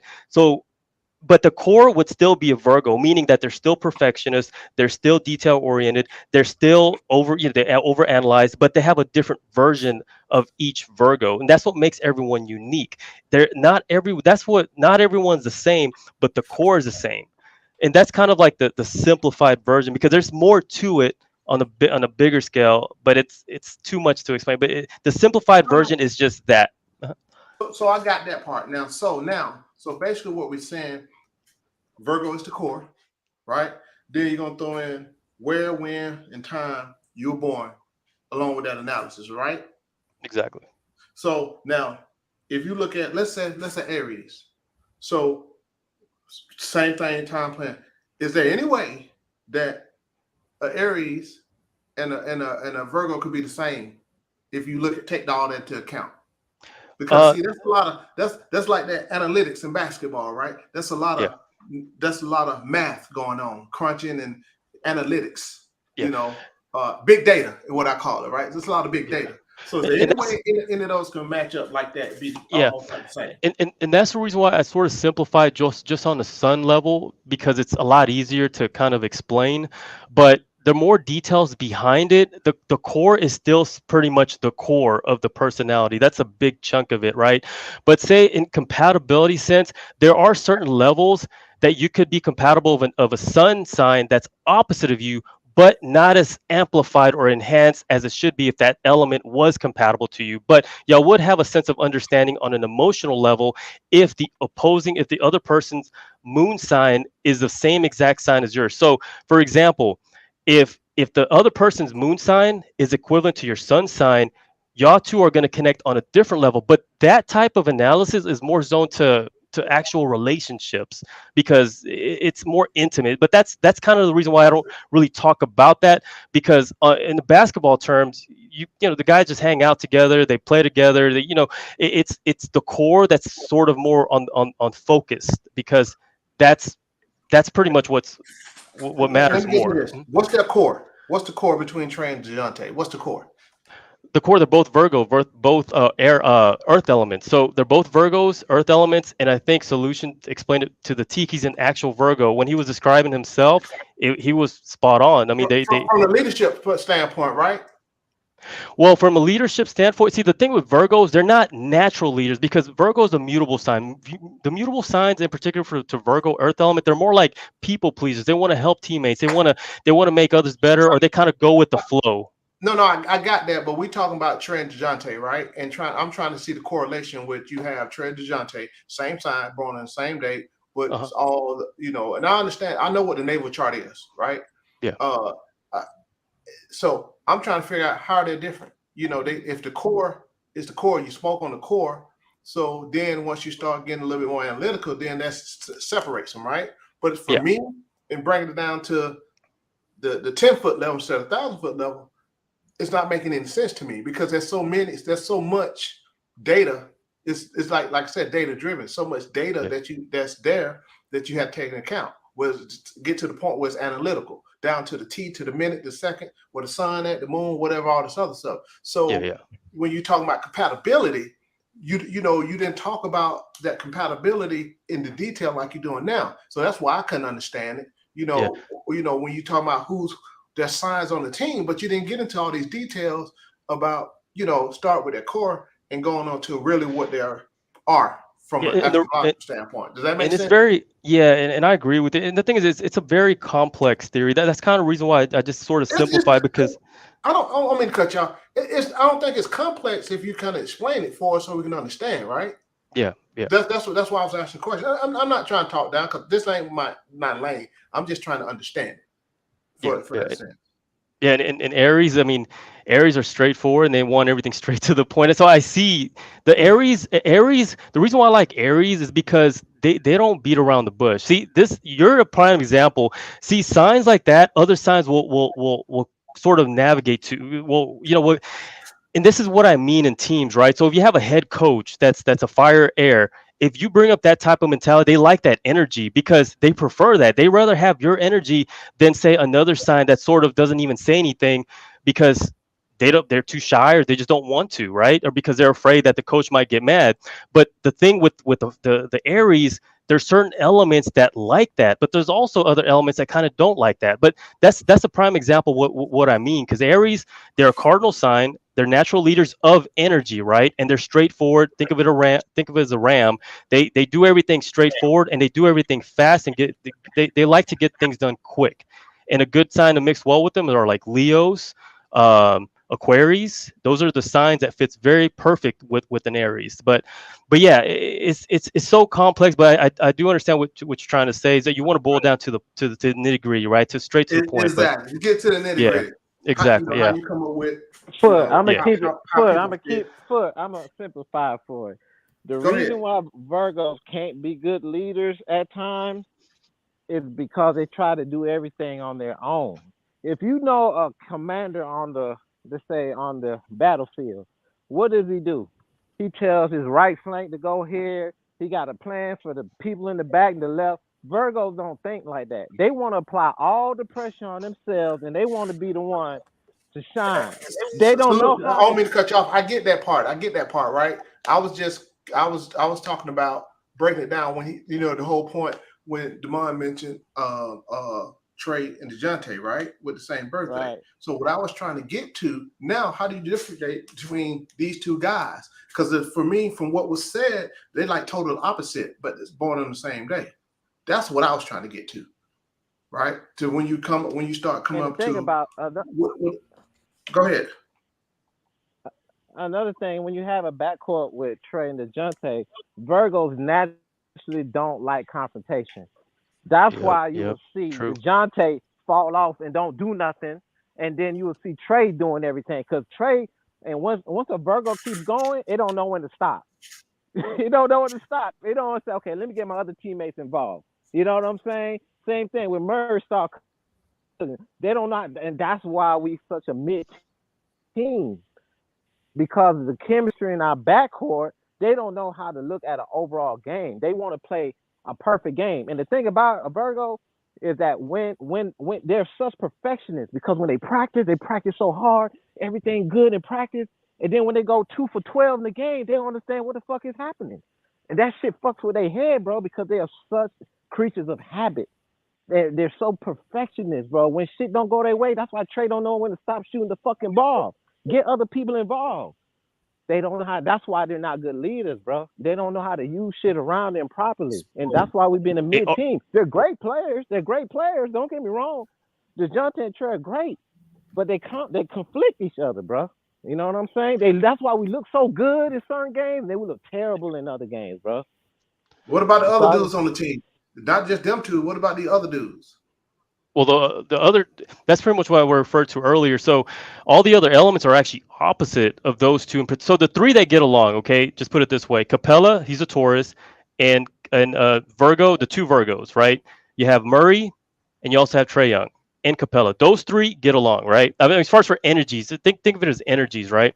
And then everyone else that's outside of them are opposite. John Collins is opposite. DeAndre Hunter is opposite. Bojanovic is opposite. Okonwu, Jalen Johnson, he's opposite. There's too many opposite elements that surround the core, and that's kind of the reason why I've been keeping an eye on them, because they have a strong core. They just need to build the right players around them. And real quick, Arch Allen, what's your sign? I'm just curious. Oh, he probably got cut off, but yeah. So Mike froze up. No, he moving. Mike, what's your sign? Oh, he called me by my bad, y'all. Always What's my sign? Shoot, guess it, Zodiac. I ain't even tell you. You the Yeah, what's your professional sign? free. What's your signs? Well, I wouldn't be surprised if I'm back. it's something Y'all that hear me? it's something like a fixed sign. I'm just kind of maybe Aquarius, I'm Scorpio. only What was that? He's all ears. He listens. Say Oh, it again. I just I want wouldn't to be take a surprised guess. if you have some See sort if of you, I just blend. want you to try and take a guess and see if you can pinpoint it. That's I all. mean, just the But I'm interaction. a I'm just Taurus, kind of bro. yeah, a fixed sign. Exactly. That's kind of the reason why I was curious because a fixed sign, fixed signs are Taurus, Leo, Scorpios, Aquarius. So fixed signs, once they have their mindset on something, there's no way they're going to change their mind. No way, right? So if you put that mindset, right, and this is in fairness because Taurus, the thing with Taurus, they're natural builders, right? You tell them to do something, they're going to do the best they can, but they don't want anyone to tell them what to do, right? So that's a natural thing for a Taurus, right? So the Taurus are one of the most loyal, dependable signs in the zodiac. But if you tell them to do something, or if you start kind of like kind of bossing them around, they don't like that. They want peace and harmony and kind of let them do their own thing. And I was kind of curious because I kind of felt a little bit of that fixed sign. Because whatever you have your mindset to, there's no way it's going to change it. No one's going to change it. Whereas a mutable sign such as the Virgo, they kind of weigh the option. Like, all right, I get it, okay. But they put some sense into it. And then I also see Foot. He's But an Aries. I He's don't sort of like see that. straight to I the don't see point. that.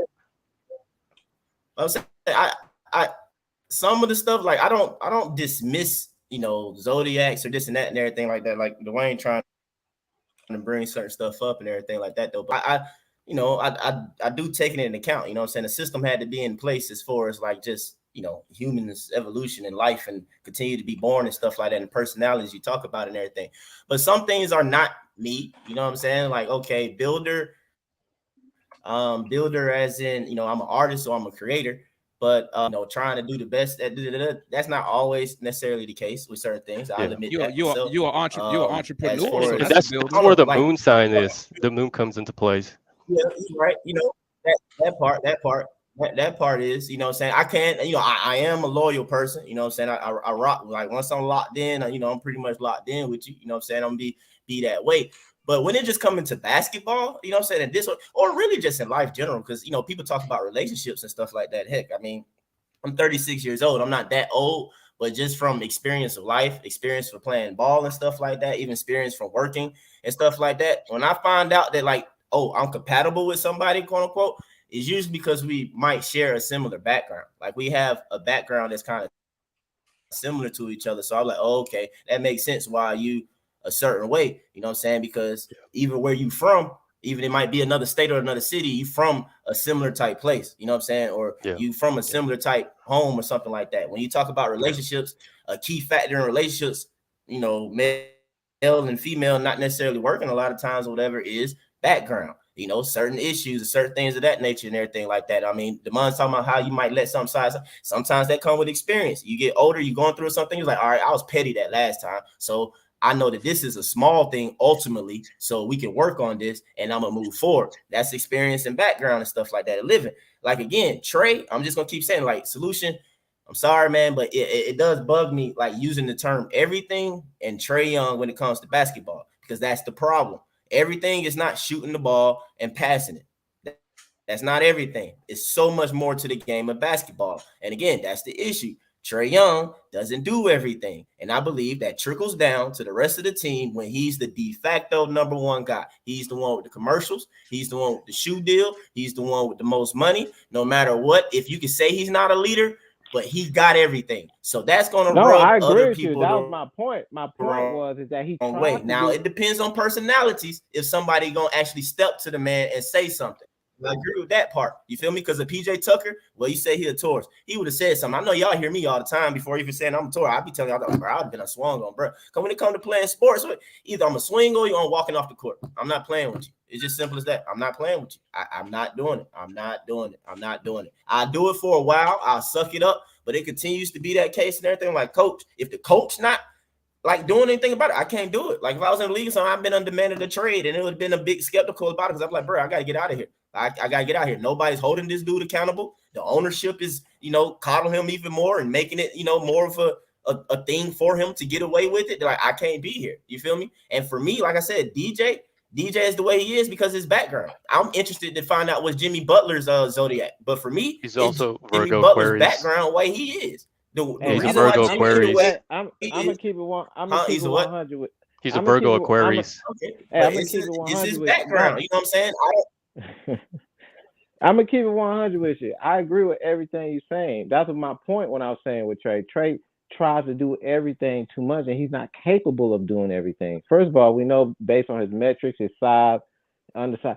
That's the thing with Virgo. They don't understand sometimes when they're in the mode of applying so much pressure on themselves. They don't know when they need to defer. Sometimes, number one, right?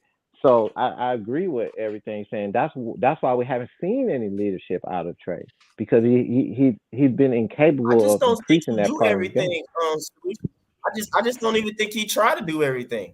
I honestly don't. When I see him get fouled or he think he got fouled and he stays down there on the other end of the floor, that's part of everything. Part of everything is hustling your butt back down on the court and helping to stop ball, not staying down on the other end. Like The second part of everything second, is like okay. The second part to what I want to say is the thing about people like Trey and Virgos. One thing I know is that they can be their own worst enemy. That's the thing. That's why Kobe when Kobe understood that he could be his own worst enemy, that's when he started talking about the Mamba. You know what I'm saying? That's why Beyonce started talking about Sasha Fierce because they had to evolve into another person to elevate themselves so they wouldn't be their own worst enemy. And we see that a lot with Trey. You know what I'm saying? Until Trey understands that, he gonna always be in this situation that you're talking about right now, Mike. That's all we're saying. Mhm. That's all we're saying. Mm-hmm. But I don't feel like that's a Zodiac thing too. I've been my own worst enemy. You know what I'm saying? In ways of like, beating myself up about certain things or whatever. But maybe I go the about it in a basketball Taurus court. way. Who knows or whatever. But shoot, I've been my worst. We talking about what we see on the basketball court, though. Yeah, it's just energy. It's totally different. That's the reason why it's a little bit of a complex But my thing thing because is, though, shoot, the issue right there is that I believe. Listen. we keep comparing. I believe in the problem. signs, man. That's our I problem, believe in y'all. the signs, man, because I just never knew Can't beat how. Kobe. I just never knew how He's to short, and he played point guard. figure out chemistry. That was my problem. How do I know this person fit with this person, right? But I never had a way to try to see it without actually putting those two together. You know what I'm saying? And I think using zodiac signs, I think that will be a part of the analytic side when it comes to actual team building. I'm not talking about the skill of the player. Okay, you look at a player, you know what type of skills this said player has. Now, does this player fit within the organization? Does he fit with the coach? Does he fit with the players on the team? The zodiac is a way you could use that as a tool. You know what I'm saying? Not saying you gotta it's the end all be all, but you can use it as a tool. And I mean, at the end of the day, when you look back, a lot of it makes sense. A lot of it, especially when, like I keep referring back to the 60-win team, they had fun playing with each other. They didn't care about stats. All they cared was about winning, and they played well together. And that's one of the issues we need to figure out. And like I was saying in the chat, we sit here and complain that Trae Young is not a leader. We see why now. So why try to force him to be something he not? He like we've all said up here. The best player don't have to be the leader of the team. You know what? I want to, who Zodiac sign I would like to see? I would like to see what is Solomon Hill's Zodiac sign. Because when he was here, he was like the glue guy almost. You know what I'm saying? He was the only one who would stand up for Trae. But where is he now, though? What's up? What you say, Mike? No, I just want to ask because the 60-win team keep coming up. Now the 60-win team, I just want to ask, number one, how many young guys we had on that team? You hear me? Teague was young.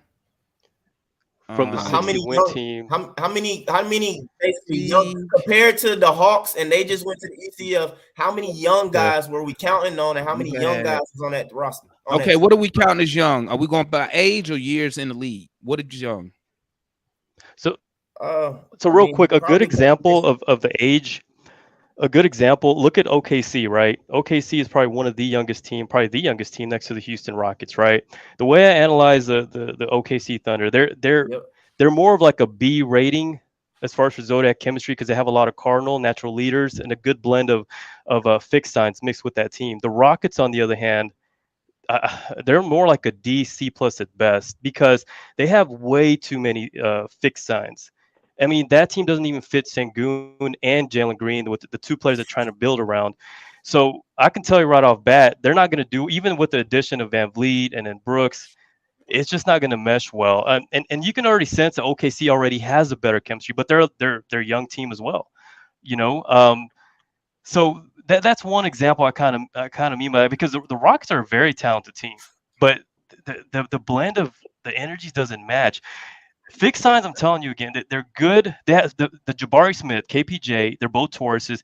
They're good for a team, right? But you just have to mesh with the right mix of energies around them. Like a Capricorn would fit very well around them. But the problem is they have too many fixed signs. When you have too many fixed signs, it's like you're having all these individuals, especially for a coach, it's going to give them headaches because the coach is going to try to implement something to these players. But all these fixed signs are fixated on their ideas of what they should do or shouldn't do. And the coach is like, come on, like do this, do that, but they're not because they want to do what they want to do and they're just stuck on it. Especially if they're zoned to a particular position or role. KPJ, I have a feeling he's going to have a big time problem going to the bench just because he's a double Taurus, right? He's a great player, but he's going to have a fit. I can just see it. He's going to throw some fits once he goes to the bench, once they ask him to go to the bench. That team is, when I looked it up, the only player that wasn't a fixed sign was Van Vliet, which is a good thing, and also the rookie Whitmore, who's a Cancer. He's going to bring more like the emotional energy, right? The rest of the squad, nothing but fixed signs. Again, fixed signs are good for a team, but you just have to mix in the right chemistry around them to go to another level to make it work. Then you just Hey, I bet these two compatible like a mug, huh? That would fit well. You just named one guy that you said was a fixed sign, but he was okay. Who was that? Which I ain't understand. No, the Rockets. Okay, I'm gonna try to explain on that because I know for an Aries, it's a little bit okay. The straightforward point. Okay, so fixed signs in general, they're qualities, right? So those are actual traits. So fixed signs, they don't like change. They're very loyal, dependable, all that. But there's different levels, right? There's different elements, right? You have the water signs. You have the earth, water, air, fire. Hold on for a minute. Right. I'm saying somebody was a Taurus. With Taurus is a fixed sign, right? Yeah, Jabari Smith Jr., right, KPJ. Somebody was a Taurus that you said kind of fit where you was giving him praise, but yes, but you said it had too many fixed signs. So why is he different? Because of okay, whenever you to find the chemistry, you had to have the right blend. Okay, so fixed sign. A good mix to a fixed sign is a cardinal sign. I think I mentioned this earlier. When you have two fixed signs together, it's sort of like it's hard to go to the next level because they're so stuck on a routine. They don't want to, go to the next level. Or sometimes if they're they have some emotional feeling towards each other. I'm just in a relationship, right? But just trying to make it easier. It's like they can't go to the next level because one doesn't want to share the true feelings, or one doesn't say, hey, let's go out on a date or whatever, right? But that's just trying to compare. When you have too many fixed signs, they tend to butt heads. It's just the way it is. It's okay to have a few fixed signs, but if you mix it in with mutable signs along with that, and along with some cardinal signs, you'll get a better blend overall. I don't mean to cut you off. I'm just trying to get my question answered, right? I get all that. I heard when you said that, but what makes him? You mentioned one dude that's a fixed sign, right? And you praised him, right? For what? I can't remember the detail. So he said a foot. He said Kevin Porter Jr. No, it wasn't Kevin Porter he was talking about. Jabari Smith Jr. Yeah, That Kevin was a Porter fixed Jr. sign, but you praise him even though he's a fixed sign. So how did he fit? What's the difference? See, that's all I'm trying to figure out. When you mention Well, these different because things, what's different that makes them different when they're the same? because Like, okay, yeah, it's kind of okay. So the fixed signs, there's good and bad to every fixed sign. There's good and bad to every cardinal sign. There's good and bad to mutable signs. The mutable signs are adaptable, and so fixed signs, yes, I praise them because they are loyal to team, meaning that's their trait. That's what they bring to the table, right? So yes, that's part of their DNA. They are loyal. They are stable, but they stick to a routine. But what I'm trying to say, if you have too many of those all together in a team, it's a little bit hard to kind of mesh a true chemistry together. Because if you add a little bit of cardinal sign into a fixed sign like a Taurus, like I say, if you add a cardinal like a Capricorn, then you're gonna break out of their norm, their routine, which helps them kind of expand and motivate a little bit better. It's, it's good and bad for every, but you just had to find the right blend. So that's the reason why zodiac chemistry is a little bit complex. But for me, the way I see it, the most easiest way to the way I see it is if a team has nothing but one dominant side of the spectrum, right? Meaning like if it's all air, fire, or if it's all earth and water, it's a lot easier to analyze that team to easier chemistry, right? If you have a mix of a little bit of both combined, then that's when you start going to a whole modalities, because a chemistry can still work, but as long as if you connect some of the modalities together. So even if it's one side of the spectrum, the other side of the spectrum, and you mix all together, you can still work if you have a cardinal sign, a fixed sign, and a mutable sign somewhere in that mix. But as long as the core tier one players are compatible, you can find the right blend to fit that core one player. It's not, like I said, it's not clear cut. It's I never get clear it. cut, Let me ask you a question. Yeah. So you analyze the Hawks team, right? Yes. All right. So do you have a chart with all this on for the Hawks that we can see? Yeah. It's like a spreadsheet. So the spreadsheet that I have every single team, right? And I break it down on their mutable, on their fixed, mutable, cardinal, and also their roster, right? And I break it down. I color code it, right? So the way I color code it, let me see if I can do it. Can you even? I don't even know if I can share here. Hang on one second. I don't know, Jamal. Well, I don't know if I can share, I but think that will help everybody because when you said stuff, I'm listening. So Yeah, when yeah. stuff don't make no sense because you said one thing, then come back another, I get confused if it ain't making no sense to me. I mean, I'll tell you like this, I'm man. following it, man. But like you I explained understand to me, the exactly Zodiac what stuff, you're bro, saying, bro. deep. Huh? It know exactly depends. what It you're depends saying, on bro. the time of day you was born, Right, no, all I that got type of it. stuff, It's the light spreadsheet of the for me. moon, the sun. A lot of Listen. stuff's gonna change it up, bro. If I if understand I exactly understand, what I you're can figure it saying. out. I've been thinking like that, bro. Like I said, I just never knew what I could use to measure it, and I always call That's it. what I'm looking for. And I That's always what call I'm it. sharing the screen. I don't know if you can see it or Oh not. yeah, I can put it up there. I'll put it up there. Hold Oh, up. There it go. and this is still a rough draft because I'm waiting for the actual 2024 season to come through. But this is basically a segment from the last season, right? So you have John Collins, you have DeAndre Hutton. I don't know if you can see the screen, right? Now you look at Capella in blue, you have Murray in blue, you have Young in blue, right? Now just think about it. Who are their rotational players, right? The players that they put in the game within the game, right? So they utilize Sadiq Bey, they utilize Okongwu, they utilize Jalen Johnson, Bojanovic. These are players that play majority of the minutes, right? So Griffin gets a few minutes here and there, but when I was looking at their playoff rotation, they utilize a lot of these players here, which if you start plugging in, substitutions and all that, it doesn't mesh well for someone like Murray and Trae Young, right? So if you look at like the Bucks, look at the Bucks. All five of their starters, right? Look at the Celtics. They have 4 players that are compatible, right? Look at the 76ers right here. All their players are compatible, right? Look at the Right, but what makes it compatible? I'm looking at your spreadsheet. So you got what makes them, you color coded them, but what makes them compatible? Yeah. Earth and water go together. So who's earth and water? That's what I'm trying to get to. Blue. Blue's earth and water. Yes. All And then right. Air and Fire is it's both. is yeah.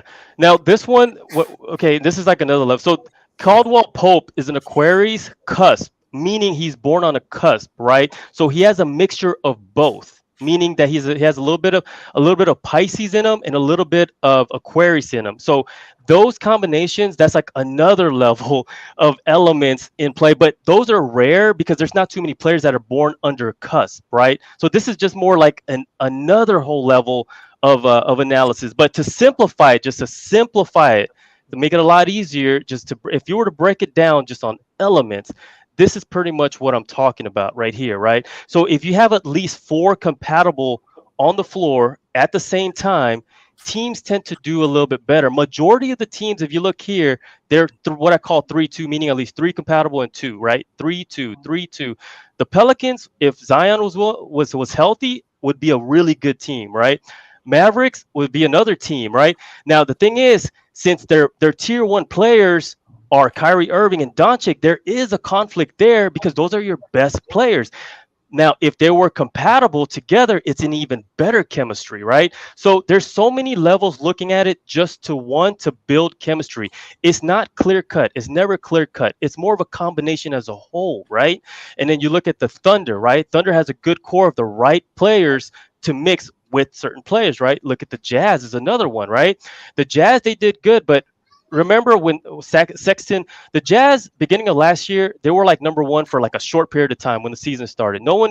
Everyone was like, why are they doing so good? Well, the chemistry was good, but this is when they had Mike Conley. Mike Conley fits right here in this spot. He got injured, and then Sexton took his place and started going on a losing streak, and they pretty much went like, okay, let's just kind of go from there, right? And then the Warriors have a good blend because their core is compatible. Curry, Wiggins, Green, and then they have the right players to be the fixed signs because all they need is Klay Thompson to just shoot the ball, make those threes. You don't see Klay Thompson doing a lot of playmaking. He has one thing to do, and he does it a great job at it, right? So these are just examples of what I mean. Look at the Rockets. Fixed. They have one mutable, fix. Hey, which you know what? Which makes sense when you look at the Pelicans. When Zion was playing, they was the number 1 team in the West. When he got injured, they tanked. Yes, the Pelicans were one team that was keeping an eye on because they have a good blend. Look, fixed Cardinal. Remember, so these two mesh very well. The mutable mesh very well, but not only that, their elements meshes as a whole very well as well. So it's a whole bunch of attributes to look at all at once, and you kind of have to like look at it as a whole bigger picture, and kind of it's not easy. It's not clear cut, but you can get an idea of the top teams that have the right structure based on their roles, their fit, their ability, their capabilities. Experience does matter. Someone had mentioned about experience. Experience does matter. You need to have a good blend of experience as well. Yes, I do agree about that. But if you combine everything as a whole, then you'll find the chemistry that I'm trying to say about these teams, right? Let me ask you this. So what you think? You did astrology on this damn front office? You a fool. I'm gonna tell you who don't fit. Nick Wrestler and Travis Slayton. They definitely not compatible. I mean, you know who real compatible? Tony Wrestler and his money. Because he showed them want to get rid of it. And look at this Nick 2018 team right here. This 2018 team right here. Yep, they compatible, bro. Since they flying on planes and stuff together, and Nick picking them up after practice and stuff, Trey and Nick are extremely compatible. I wouldn't be surprised they got the compatibility Zodiac signs or whatever.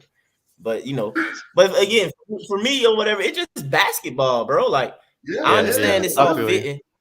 Yeah. But like you pick up the Warriors, like it was Clay in college. You feel me? The Warriors front office don't have the shambles bull that we got. You know what I'm saying? So they putting the team together like, okay, his style of play is going to fit over here. Like the Hawks is just stupid. And then even so with the Utah thing, okay, Mike Conley is a vet and he also passes the ball. Colin Sexton is not the point guard that Mike Conley is. So therefore, it makes sense that they tank because he's not going to get everybody involved the way they need to be and in their positions the way they need to be to basically succeed at a consistently winning level. You know what I'm saying? So that makes sense to me. You know, I mean, I guess the Zodiac part fit into it, but I'm looking at the basketball game.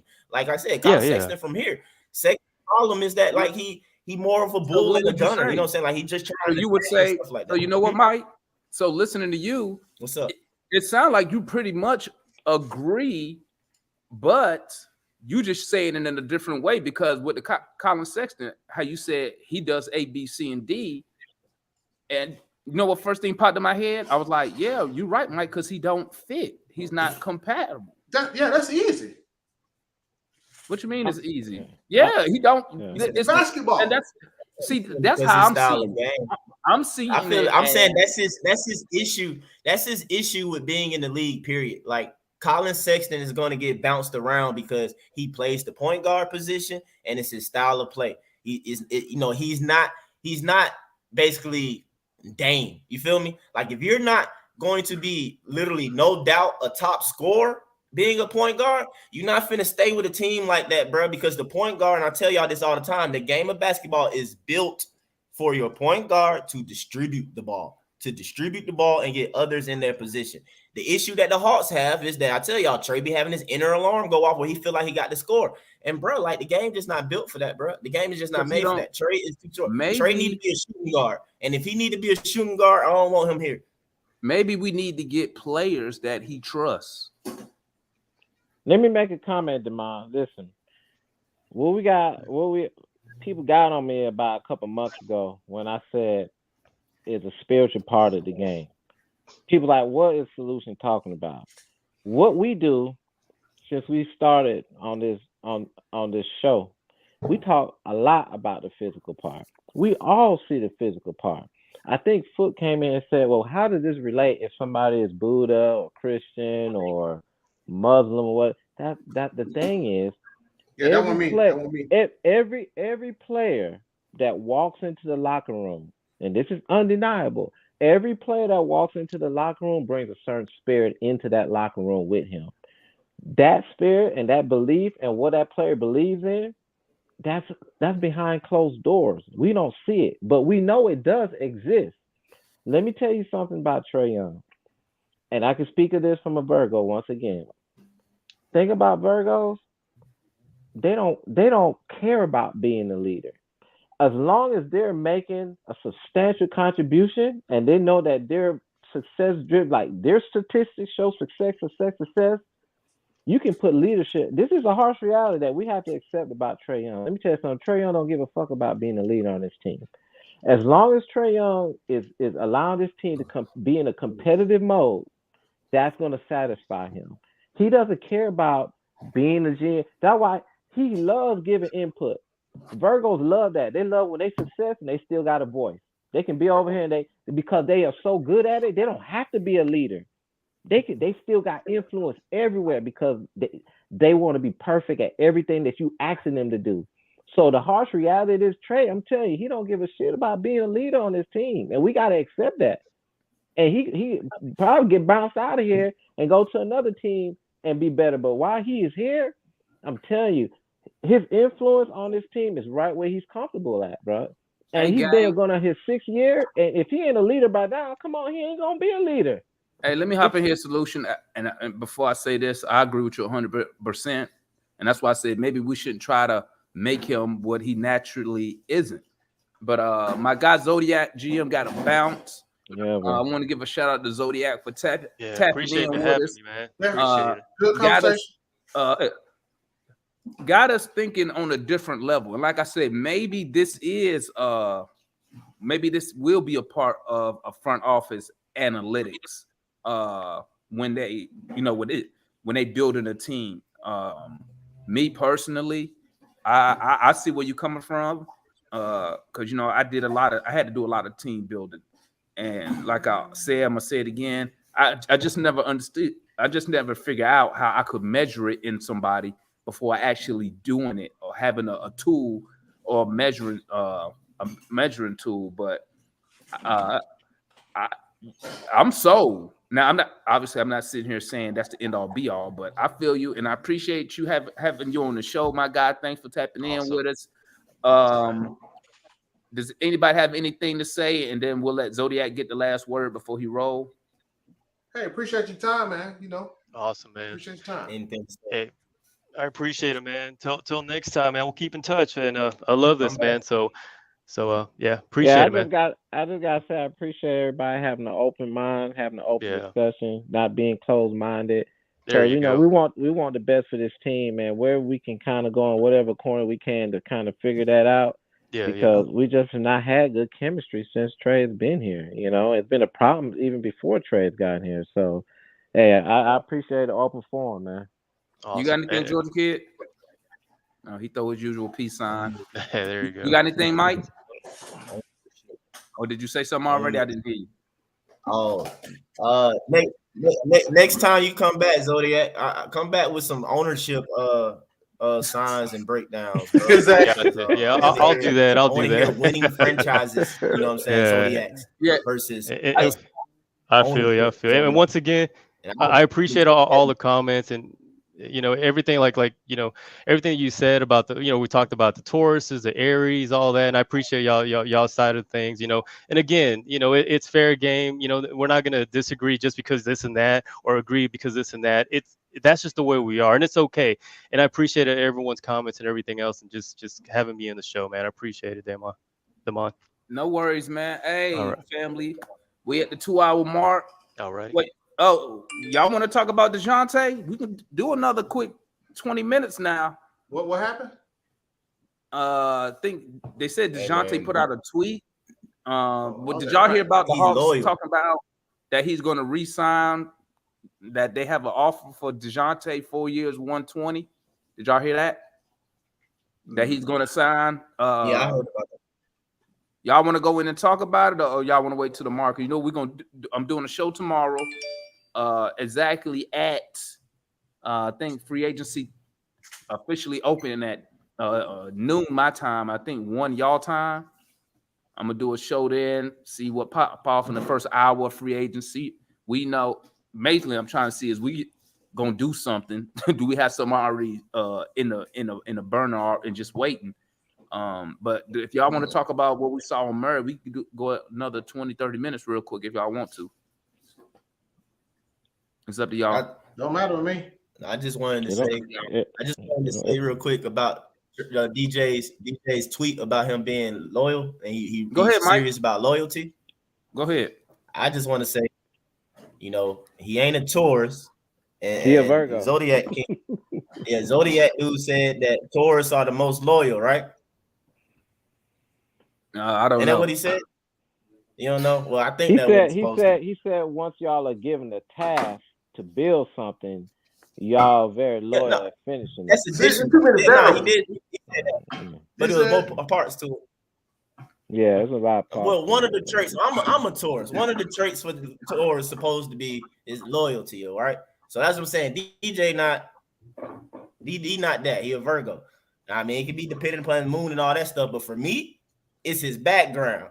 DJ says something that he 100 about, or he's serious about loyalty. Why? Because that boy used to gang bang, man. Like if somebody down with the set or somebody from the hood, man, you get the swinging or whatever. That's what it is. You know what I'm saying? It just that's the culture. That's the mentality and background that he coming from. So, dude, loyal. That's the way I see it. I think he's just like Atlanta, bro. I think this city fits his profile, fits his background. I mean, we hear him in stores and social media, stuff like that. I think this city just identifies with him. But him being a Virgo, Virgos are very grounded. He like Atlanta too.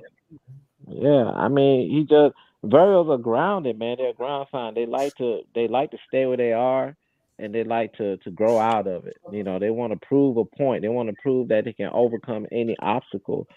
So I think since he's gotten here, I think he felt like he's hearing the fan base. He's like, me and Trey ain't working. We were mid. I think now he got that in the back of his mind. He want to prove that he can win with Trey. So it's always an agenda with a Virgo. When people say they can't do something, from Trey Dad. Yeah. What'd you say, Mike? I couldn't hear you. Bad solution. I was just saying I heard that from Trey Dad when Trey Dad was on the radio. I'm saying when Trey Dad was on the radio, like that makes sense, I guess. Whatever, when he was like y'all got understand trade that he want to do this, and that, and everything, like coming from a certain standpoint. I'm out a little bit, but I think that plays a part into it. I might have broken up a little bit though, but I think that makes sense. You know what I'm saying? As far as trade goes, as that. Yeah. And then Trey listening to the rumors that everybody said that he brought him here. So then again, the Virgo gonna be like, hey, I wanted DeJounte here, and we missed the mark last year, so now he got an agenda. So that's what's going on, bro. Hey, well, hey, I ain't got nothing else, fellas. Yeah. We gonna have a show tomorrow, 1 o'clock Eastern, 12 my time. We're gonna do about an hour, see if anything hit early in free agency that we don't already know of. See if the Hawks make a move. And that's all I got. Y'all got anything else? Hawks play tomorrow? No, we play Friday. Okay. Hey, Friday, I got a question. Friday. I got one thing for you, Demond. If it was one player that, you know, has went off the board that we could have gotten and we didn't get, and you're disappointed in that, who would that player be? You talking free agency? Yeah, because you know Grant. I mean, what's the Williams dude is gone. There's a couple other people that got picked up. No, not a superstar, but like a piece. You know what I'm saying? But I mean, everybody. We had a chance to get everybody. To me, right? man, to me, it don't matter, bro. Yeah. Because, and the reason I say that is because we pretty much in a, and I hate to say it like this to sound cliche, but we're pretty much in a mid situation. If you go get a veteran, right? Say we go get a Grant Williams, right? Then that take away the minutes from Jalen Johnson or that's true. That's or whoever. True. You go get somebody else, it take Yeah. away minutes from Kobe, it take away minutes from AJ. Like Yeah. we in that spot to where like it's bad. Yeah, because you know what? Say if we was fresh off a conference final appearance, right? We automatically know in the off season, okay, we need to get better. We need to get better players, right? But since we're a playing team back-to-back years, you know, we still, to me, we still pretty much develop. We need to develop players. Yeah, we're not I think a that's winner. why I don't want to say winner. We're not a contender. So we're not going to go out there and take those risks, like say like the Lakers, who just they offer conference final appearance. So they'll go and spend that money, right? I think if say for some reason we would have popped off last year, say we made the conference finals and lost, I think our free agent class will be a whole lot different. I think we don't hold the young players in such high regard because now we're looking, hey, we need to get a better piece to take us over the top. You know, assuming the young dudes didn't play a major role. You know, doesn't that make sense? Yeah, it does. It makes a lot of sense, and the fan base been waiting for something to happen. But then again, that's the underlying motive. You bring somebody else in, then we're gonna be right back at square one. Well, they ain't getting no playing time, and I think the young boys want to play. So you're right. So it's kind of messed up, and I know I be on Landry ass, but I think But I think that I think he in a bad situation to be a rookie general manager. Yeah, I agree. Who knows what the owner is? The owner telling him we need to win? He part of the problem too. He part of it. Owner fault. But watch this. Is the owner telling Landry we need to win some games because I need to sell these tickets? Is the owner saying go ahead, reset the roster? Like we do stuff that don't go together. You get off Collins because of the contract. You get off Collins for the contract. Then you look, well, who's his replacement? Jalen Johnson, who ain't never played no real minutes. So are we developing these young players, or are we trying to win games? So it's we're trying to get on the cap as you always as you said. Yeah, but then guess what? But then you see us in talk for Pascal Siakam. So clickbait. What are we trying to do here? You gonna trade for Siakam? Are we trying to win? We ain't pulled the trigger, so that means nothing. But you know what I'm saying. What are we doing? Hey, my bad. Go ahead. I was saying, go ahead. I got Tony Wrestler. Tony Wrestler was born July 16, 1959. So What's all that? y'all What Zodiac sign is people, that? what that mean? What sign is that? What's July 16th? I don't know. Anybody else? follow. I think July that's a. I think July that's a. 16th, Cancer. I don't know. Yeah, I don't follow. Cancer. I don't follow. I don't either. I That's brought a it up. late I don't Cancer. follow. See, I don't follow It's a zodiac late signs. Cancer. Right? So when I heard him, late Cancer. when I heard him say that, I'm interested, right? Because I don't follow zodiac signs, so I'm interested in what he's saying because, like I said, I've always been trying to find how do you measure chemistry. That's what I always trying to find, and I never could figure it out. I never had nothing to use as a measuring tool to say, okay, these two could play together. So when he came in there and he brought it up, I was like, So what I did, I just supplemented zodiac instead of saying zodiac, I started saying chemistry. And it started to click to me more than saying zodiac signs, because you say zodiac, you be thinking like relationships. I mean, Right. but you still need relationships at the professional level. Like I said, when you have good relationships, you get way more production, right? So that's why it intrigued me. So like, I don't know. All I know is I'm Aquarius. That's it. Fire, water. Don't get me wrong. A solution. When What's he the was birthday saying for that first, Turner? hey, when he was saying that in the space today, I was hitting somebody up. I was like, bro, what is he talking about, bro? I know, was man. at first, Hey, dog. I thought y'all playing like at first. No, I was like, what are he talking about? But then, bro, I'm trying to figure something out here, man. What's the Virgos? I don't know. But as soon as I started, Virgo start on August 23rd, and it goes like as soon as I substitute zodiac with chemistry, I was like, now it's starting to click to me why certain teams enjoy playing together. Why certain players on teams don't mind sacrificing their but their talents for the greater good of the team. And Damon, guess about one thing we haven't said that's so short and simple. There are players in the league that believe in astrology. So think if you was Jokic and I was Murray and I was come to the team and we both in the astrology, and you say, hey, Murray, what's your zodiac sign? I'm like, I'm a Virgo.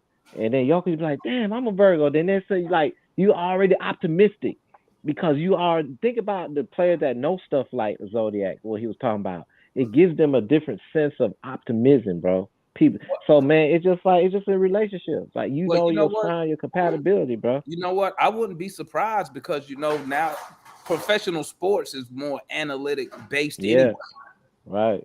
It's way more analytic based. It's not eye test no more. It's all about numbers and all this other stuff. So that's why I was like, when he said the Warriors used it to build their organization, I was like, okay, that makes sense why these dudes play together so well. What makes you want to draft? Like, you could draft a guy based off just talent, what you see, but it don't mean they're going to get along with the other people on the court. You see what I'm saying? So, I mean, it made sense to me. That's why I was like, I said, Brody. But then when he showed me the spread that he did on the 60-win team, I was like, hey, okay, I see where you're going. I understand it. But like I said, it's not the end all be all when you're building an organization, but you got to factor that in. I mean, you got to factor that in, bro. Why are these players not playing good together? Why I are got these a difference players? of opinion here, and Mike's broke it down well, right? You don't have to factor that in. You do, bro, because you know what, Foot? You know what? I legit believe, bro. Some of them dudes on the team don't even like each other. That's fine. Legit believe that. That's fine. But again, you factor it. It's simple. Basketball is a simple sport. It's basic. The sport is simple, but the relationships of part of it. Of the team building. No. The team building aspect, Foot. The team building, like the Army's simple. The Army's simple. Take your ass out there, do this. It's simple. But check this out. Prime example. We got a 7th grade team, right? We got a 7th grade team, right? That team ain't gonna be. I don't give it. It ain't happening next year.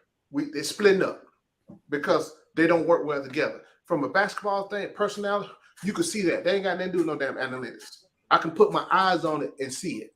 That's part as constructed ain't gonna happen. Someone gonna go here, someone gonna go here. We're gonna get some dudes. Why they not winning? Is it talent? Do you have the talent? Personality. I don't need no damn Zodiac. That's what the Zodiac. That's chemistry. Personality is chemistry. Again. I got their birthdays, everything, right? That it's again. These dudes, I call them suburban kids. Mm-hmm. That's the fucking problem, right? I need some hungry dudes. I need some dudes that are hungry, not with the titty in the mouth. You understand what I'm saying? They spoil. You talking like a coach now, Foot. Well, listen, Foot. I feel you. I can spot a bougie hooper, bro. I feel you, bro. But guess what? It's niggas in the hood who ain't worth a damn. Who need a titty in their mouth. So I'm just saying that you got the talent, right? But do they fit? We always sit here and say that. Why? We always come up here and we'll say, especially after the loss, A, B, and C don't fit. So nobody up here has never figured out why they don't fit outside of their talent ability. So at the end of the day, you can have talent, right? I tell y'all, when I talk about something about fitting, it could be multiple different things. But even with talent, it ain't even got nothing but to have they displayed that talent on the floor. Prime example, JJ. Right? JJ got hella talent, right? Mm-hmm. He don't put it on the floor. That ain't got nothing to do with fit. That's got to do with him and his confidence. But if you put let me tell you, if I was a coach and JJ was on my team, right? What I think he's compatible with Murray, because I see Murray, when you watch it in the game, you see Murray always encouraging him, always telling him to, hey, do A, B, C, and D. You always see that. And I believe they're compatible because Murray, to me, and I ain't even going off of Zodiac, so to me, Murray is a natural leader. He's like a leader. He's a leader of men. You're a leader. All right. I'm a coach and slick like a teacher. Again, my background is recreation. You feel me? I chose not to go into teaching because I feel like I can't be real with children and kids the way I need to be. You know what I'm saying? Right now, it's summertime, so rec center filled with kids. I'm talking to my 11 and 12-year-olds because we have a situation where, a young boy, he play football. He big, fat boy or whatever, but you can tell they roasting him and stuff like that. He a little laid back, but he got up I just got into the room with him, and I see him about to yoke up one boy like so quick or whatever, and I had to stop him. And he walked out. I was like, come here. And he walked out on me, but I let him walk out, so I addressed the rest of the room, right? Eventually, let me get fast forward or whatever. Eventually, I get to the point, I talk to them, and I ask all these children, because in today's time, I brought it to their point. I was like, y'all be on social media, you on TikTok. What does it say? It says how many this you got, and you start doing what? They was like, well, it says followers. You follow people. I was like, yeah, I don't like how today's society is already unconsciously teaching y'all to be followers. You know what I'm saying? To follow, following and doing all these things. And I had to ask them, I was like, do y'all want to be a follower or a leader? All of them out their mouth said, I want to be a leader. I want to be a leader. All the kids said, I want to be a leader. I asked them, can you name me a leader that you know of or something like that? Of course, just by default, kids like Martin Luther King. You feel me? And then when I told them, I said this because I want them to understand this at a young age. And it's probably my tours and building. So I work with community and want to build up the youth and stuff like that, though. But I'll tell them, already, you want to be a leader? I said, this is what leaders do. And this is what you spot, Damon, in DJ. And I won't get into nothing else, though, whatever. It could be his background, though. But leaders bring people together. You feel me? If somebody is a leader, you can throw them with a bunch of, it don't matter who it is, they're going to find a way to bring them together, bro. Whether it's for by them talking and verbally doing it or with the actual play, like continue to believe them. Because like I said, you seen it before, DJ got on JJ before, like, bruh, shoot that. You know what I'm saying? Right.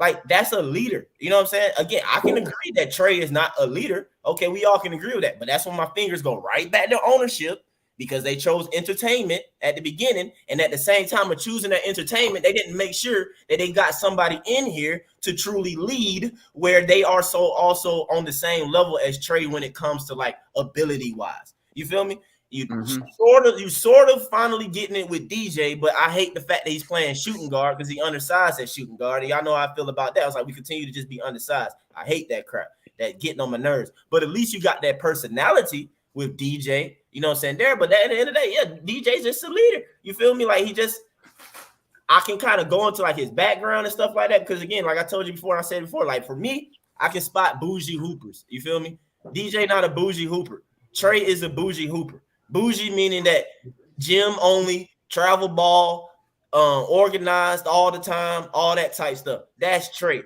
DJ, no, it wasn't always organized. He out there trying to get it against dudes. You can tell he was 15 years old playing against dudes 35 years old. He playing against guys 35 years old out at the park and basically getting punked or something like that, and they got to stand up for his or something like that. You know what I'm saying? Those type of situations. So it's like you just see it. So, but the key thing there though is leaders bring people together. You feel me? Like you're not a leader if you're gonna sit there and like just say you give up on somebody.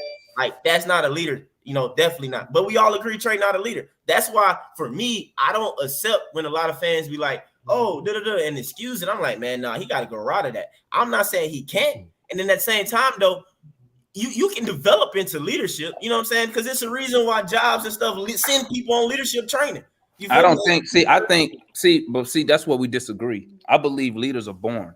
I don't believe. I believe that natural leaders. They're when you're a natural leader. I don't disagree. It's different because when somebody try to make you a leader, you're not true to yourself. You're not being yourself because you're not a leader. That's not your role. Yeah. Somebody's trying to force you in that. And you know what? And I hate to do it, but go back to the Army. They do that all the time. Yep. Well, just because this guy, you didn't do this, we're going to send him to leadership school. We call it PLDC and whatnot. Right? We got a bunch of leadership schools. And just because somebody didn't say this dude wasn't good enough, they'll force us to send him to these leadership schools. Then when they come back, they're fucking up. To make it simple, they come back and they fucking up. You know why? And the soldiers see through the bullshit. Exactly. They see through it. They like, bro, this is not this guy. So when that guy's giving orders, and guess what? Back to what Mike said. Those fake leaders, they don't do the small stuff that a natural leader is going to do. The best leaders are servant leaders. Example, right? Best leaders are servant leaders, bro. So like, use me for example. I was an E7. I didn't have to go out there with my soldiers to the motor pool while they do what they got to do. I don't have to be out there. I go out there because what Mike said earlier. Leaders need to be seen out there with his soldiers because it let the soldiers know, hey, one, we on the same team. Two, I'm not gonna do anything. Even though I'm in a supervisor position, I'm not better than you. See, natural leaders know this already. I didn't have to be taught that. I seen it, and I was like, okay, when I get in this position, this is what I'm going to do, because I see the effect that it has on the younger soldiers, right? When you get these people, you try to force them into a leadership role, you get shit like Trey Young. Let me make a point. Let me make a point real quick. And I totally agree with everything you're saying, Damon. But I'm gonna take myself as a prime example. I didn't realize I was a natural leader. I shied away from it a lot, growing up. I didn't realize I was a natural leader until I was forced. I wasn't forced. It was an opportunity to come up, and hell yeah, I'm gonna take it. I did not know and understand how good I was as a natural leader until I was put in that and forced into that situation. Mm-hmm. And kind of looking back or whatever. So yeah, I was like, God damn, I am kind of good at this, natural leader, whatever the case may be. So it could. I think a lot of this stuff. What I see in Trey is maturity. The maturity is not there. Sometimes you have to mature in order to realize how to be a leader. So I'm not saying that's the case with him. I think he can grow into it. He's not a leader, bro. He's not. I think he can grow into it. He's not going to grow into it, or he would have already did it. When you're a professional in your career, when you 6 years deep in a career, and people still telling you to mature, you're not a natural leader. Listen, hold on, natural leaders in the army. And Demond, Go ahead. I'm not trying to take up for Trey. Listen for a second. I'm not trying to be quiet. take Go up ahead. for My Trey bad. I be for quiet. saying that, but I'm not trying to just take Trey out of this. I'm talking about leadership, period, right? You have to have a level of maturity to be a leader. Trey is not fucking mature. We've established that he's damn sure not a leader. We've established it. I'm not saying that he can even develop into one, but what I'm saying is that these are still kids, if you want to be real about it, right? And some, the dudes that come from the bottom had to go get it, like Mike gonna say it. They're naturally they start early. If you just listen to what Mike said, how DJs came up in basketball on the asphalt, concrete, high track. This is nothing to slight either one of them or a height one of another. It's just the way the shit has evolved, and that's what we got. If that I got quick. And that's what I'm saying, because you know what? You know who else who was a fake leader on the Hawks? John Collins. So when he says stuff, why you think when he say stuff, people get him? We're not even on the team. And when he say stuff, we give him the side eye. So when he says something, when he says something about the fans, about the fans, what everybody do? Like, really? This dude? What are you talking about, bro? Really? Because he wanted to be a leader, but you could tell it's not in him. Let me tell you what I learned, man. A natural leader, people gonna follow you, bro. They will follow you, right? They will listen to what you got to say, and they will follow you. So even with John Collins being the most senior dude on the team, he's not a natural. So it come off as phony. And that's what I'm saying. I think John was forced into a leadership role. Why? Because he was the most senior guy on the team. But every time he says something, it come off as phony, even though he may have had good intentions. But see, like for me, every time he say something, I'll be like, really, bro? Like, who following you? Nobody following you. But DJ, like, he's a natural leader, dog. Like, bro, nobody got to tell him, oh, let me reach out to the rook. Oh, let me tell JJ. Let me get his confidence back up. Nobody got to tell him that. You know what I'm saying? Virgos embrace that. Virgos embrace that. And see, that's what I'm saying with Trae Young. That's why I said Trae Young will never be a leader, because even if you put him in that position, people still gonna look at him sideways. Why? Because he already has a track record. When you got 6 years into your career, guess what? People don't forget. Oh, now this dude want to be a leader. This dude, what Mike said, this dude don't even want to get back on defense. Why we listen to this guy? He already got a track record, right? But once he string together the actions, real quick solution before you ask your question. I just wanted to say this statement, and I don't know, it might not relate. I think it relates though, but it could be the leader in me. But I hear people, all right, y'all know I'm an artist. Like I can draw and all that type stuff. I'm an artist. I'm a creative. I hear people say all the time to me, how do you do that? I can't do that. And I tell people, I'm like, you can. Like, really, anybody can draw. It's just a matter of you doing it. And of course, it's going to come with the belief that I can develop it, but you do it, you take in lessons, and you practice. And I guarantee you, over the years, you will become a lot better drawer, a painter, and become an artist, you know what I'm saying, versus where you was 5 years or so ago. So for me personally, yes, a lot of us are naturally certain ways. I'm not naturally certain ways, but through life and experience and growing and stuff like that, I've grown into other roles and other things. You know what I'm saying? So I'm just like that's the part for me that's like, I guess, bucking against the Taurus part, because I'm supposed to be a fit sign, right? But for me, I'm not fitting anybody into no things, because I believe that you can grow and evolve into something. You know what I'm saying? But it just takes you being around, because like us as fans, I'm going too much now. I need to shut up though. But us as fans, we say stuff about about Trey and stuff like that. But are the right people telling Trey he need to mature? Because I don't think Nick Wrestler or Tony Wrestler or his dad or whatever telling him like, Trey, you need to grow up. Trey, you need to do X, Y, and Z. I don't think they are. But anyway. Well, no, because you know what? They probably, and that's why you hire somebody to be the president of basketball, like when you have like when we had Travis Link. Travis Link was a very analytic guy, but owners don't look at it. Owners don't give a fuck. They want to make money, and that's what I tell people when they own sports teams. That's a hobby for them. That's why he don't mind putting his son as the assistant to the governor. Blah blah blah blah blah. Because that's not where he make his money at. but he still want to make money. So that's not a priority. Does he want to win?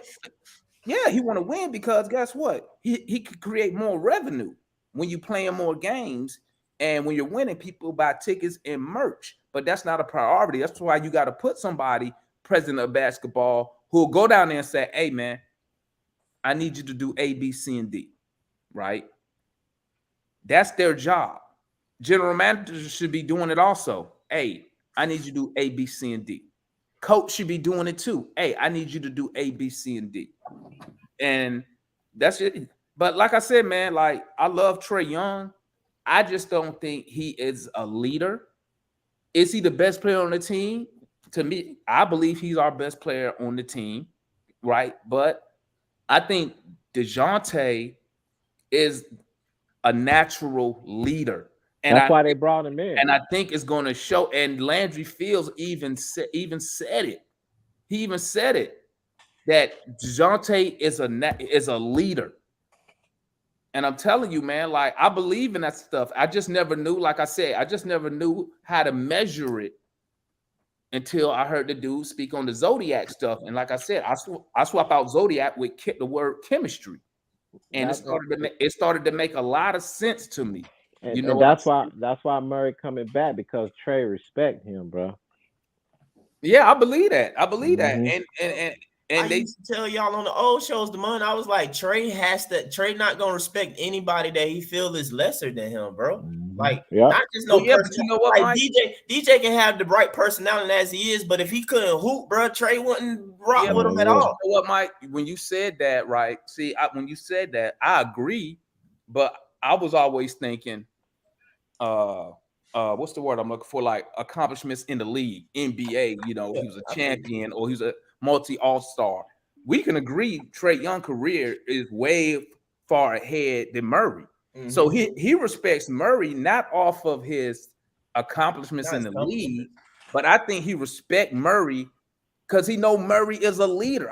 I think he respect Murray because he's like, oh, this is a man right here. I respect this guy as a man. You know what I'm saying? Unlike, I don't think he respected, prime example, I don't think he respected Lloyd Pierce as a man for whatever reason. I just don't think he respected him. And that's why. Say Lloyd because they had, Lloyd had a different, did they complain about him and Cam Reddish? Like Lloyd's leadership style was old school. Woo. To me, he came off like an a-hole, basically, bro. Like, Lloyd Pierce or Trae? No, Lloyd Pierce. Like, okay. I seen just little interactions with, like, you remember like Dorsey? Like, bro, he just seemed like he used to be disrespectful, man. And it's like, yeah. Then it's like, bro, we not finna take this when you're like nobody, basically, bro. Like all of us played at better schools than you in college. You ain't even playing the league. You have no accomplishments, and you're being like this. Like, bro, like, no. Yeah, I would think they were, but you know what? It's weird. Because you can look at somebody like Lloyd Pierce who ain't done shit, and they like, bro, I don't respect you. I don't think they respect him as a man, right? But then you could flip it. You take those same players, or just swap the coach. Instead of LP, you have Eric Spoelstra, who never played, but they can respect his accomplishments as a coach. But they probably respect him as a man because Spoelstra's a leader. He know how to talk to certain people a certain way to get production. And that's a key element when you're in that leadership position. You can't, you have to be able to change your leadership style on the fly to fit different personalities. You fit?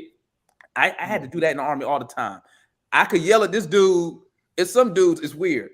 I could be like, hey, man, can you go over there and sweep up that stuff? And they like, la. But then when I talk to him like this, I'd be like, hey, motherfucker, get over there and get the goddamn grass. Yes, sir, I'm go. And I'm like, why I gotta curse at you to get shit done around here? Then it clicked. Yeah. I got a cut.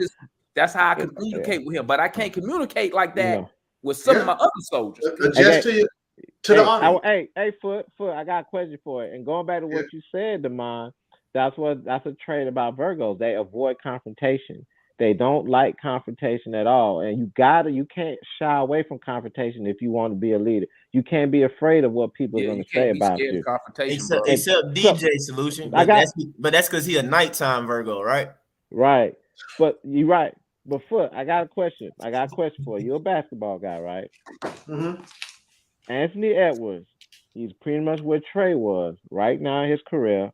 Minnesota about to give him a max contract.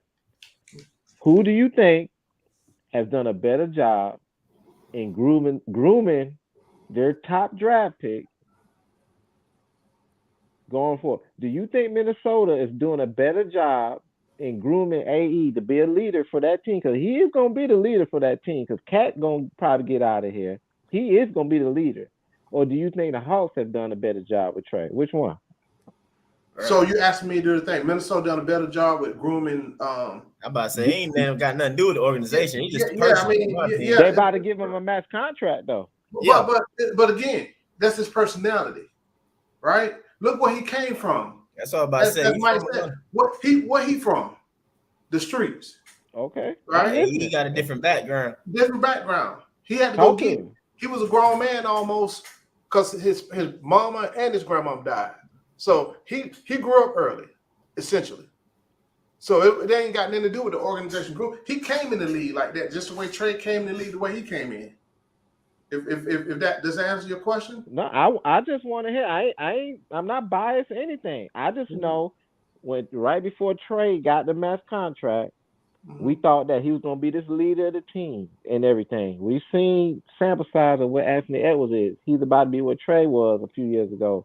I just want to know, giving him the contract, do you think he's going to get the money? Do you think Minnesota is bringing him along better right now at being a leader of this team? Do you see him being a leader after you get a max contract? I don't know. We'll see. I don't think neither one of them, as far as bringing them along, right?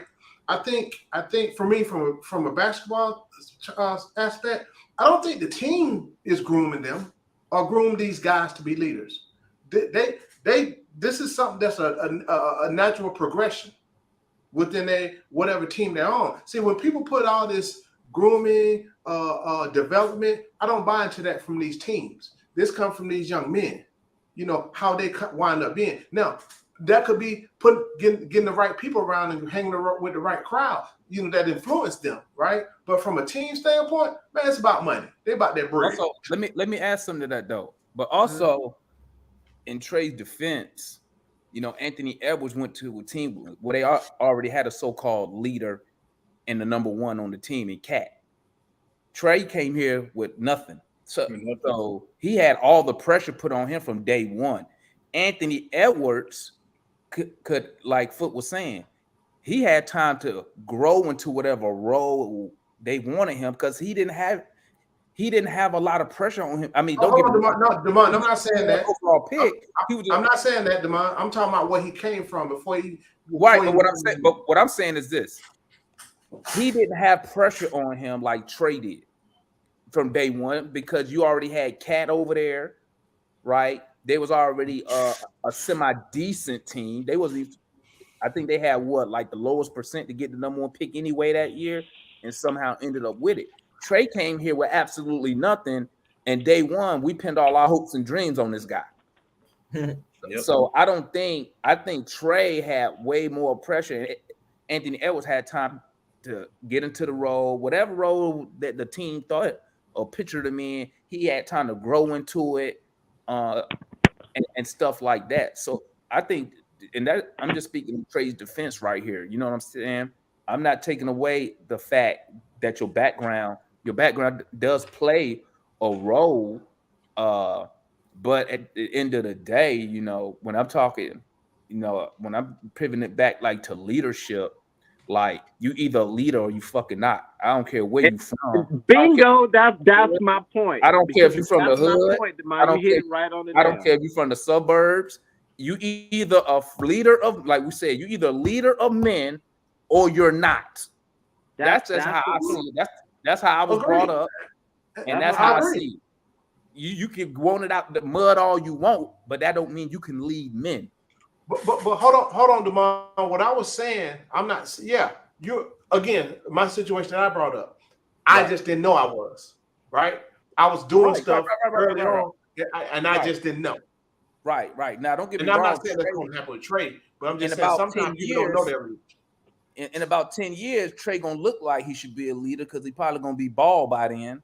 So he'll be older though. But we got to remember a lot of times though with this sports stuff. I mean, I agree with you at the age that we talking about this stuff. Like you are or you not. You know what I'm saying? Because in sports, man, we dealing with folks that's like early 20s and their 20s and stuff. As we grow, we know what's up? I said 19 these days. 19. Well, that's what I'm saying. And then what? And athletes retire. They're quote unquote old at 36 or something like that. You know what I'm saying? And that's still young in life. You feel me? Like I personally believe that you can grow into things. It's just in sports and athletes or whatever. This is a lot young. So at this point in time, you're talking early 20s. Yeah, by that point, you either are or you not. By the time you get to the league, you know what I'm saying, or whatever, or football or whatever it is. And that lineup almost and that's why I always bring up the Army. That's how the Army is. Yeah, it's young. You come in at 18, you can lead soldiers in the combat by the time you're 22. That's extremely young. So exactly. Yes, I believe I feel you on that, bro. You either dying or you're not by the time you're 22. That's not enough time to grow. Right. You either leader or you not by that age. You don't have time. You know what I'm saying? So like when it comes to basketball, unlike maybe football where you still got to do 3 years in college. So you come out playing football at 20, what's that? 3, 2, whatever. Nah, like 21, 18, 19, 20. Yeah, like 21 or so. Yeah. So 20.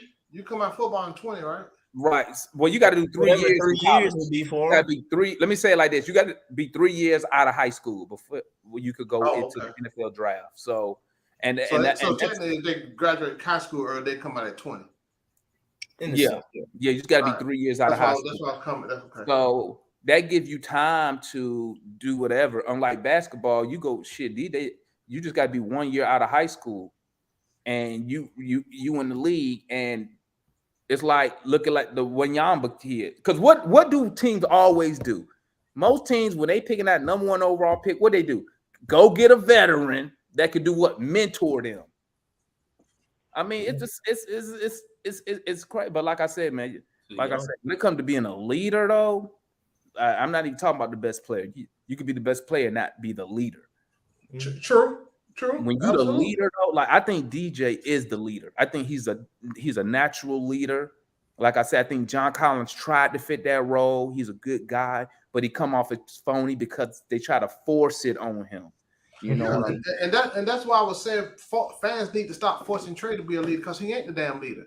Let Trey as a he not. That's why I don't expect him to do. Let him. You know what I expect for it? You know what I expect though, and maybe not in public. And I think Mike has said this a while back, or maybe it was tonight. Maybe I'm tripping. Who is the person telling Trey what he should be doing? Who's the leader telling him that? I would think his dad is. Who's the leader saying, "Hey, bro, it can't be his dad. That shit ain't gonna work." Who is the professional telling him? It got to come from like the coach. It got to come from somebody in a leadership position in the same profession to say, "Hey, man, we need you to do this, my guy."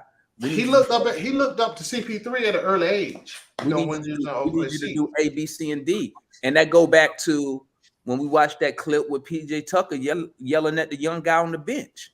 Him, Paul Reed. Leadership role right there, telling him, "Hey, A, B, C, D, E, F, G, dude, what you doing? Blah blah blah blah blah." Yeah. Who's telling Trey that? Yeah. I'm hoping it's DeJounte. That's why I said it could just be in private, and it can be one thing about a leader.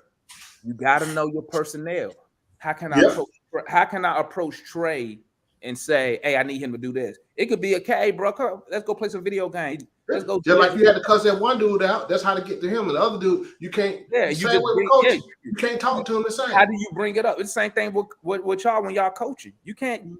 Some people you could say, like me, like I tell my supervisor. I used to tell him this: "Hey, you could talk to me straight. If I'm fucking up, just say T, you fucking it up, get your shit together." Yeah. We couldn't talk to some leaders like that. My first sergeant, they couldn't talk to some people like that because their feelings hurt. They down, they depressed, they don't receive it, they offended. So you got to how can I tell Trey? Figure it out. How can I tell Trey I need him to do A, B, C, and D without him taking it personal? But what you'll learn is this: when they respect you in a leadership role, you understand they're coming from a place of love, or however you want to see it. It's just like y'all coaches.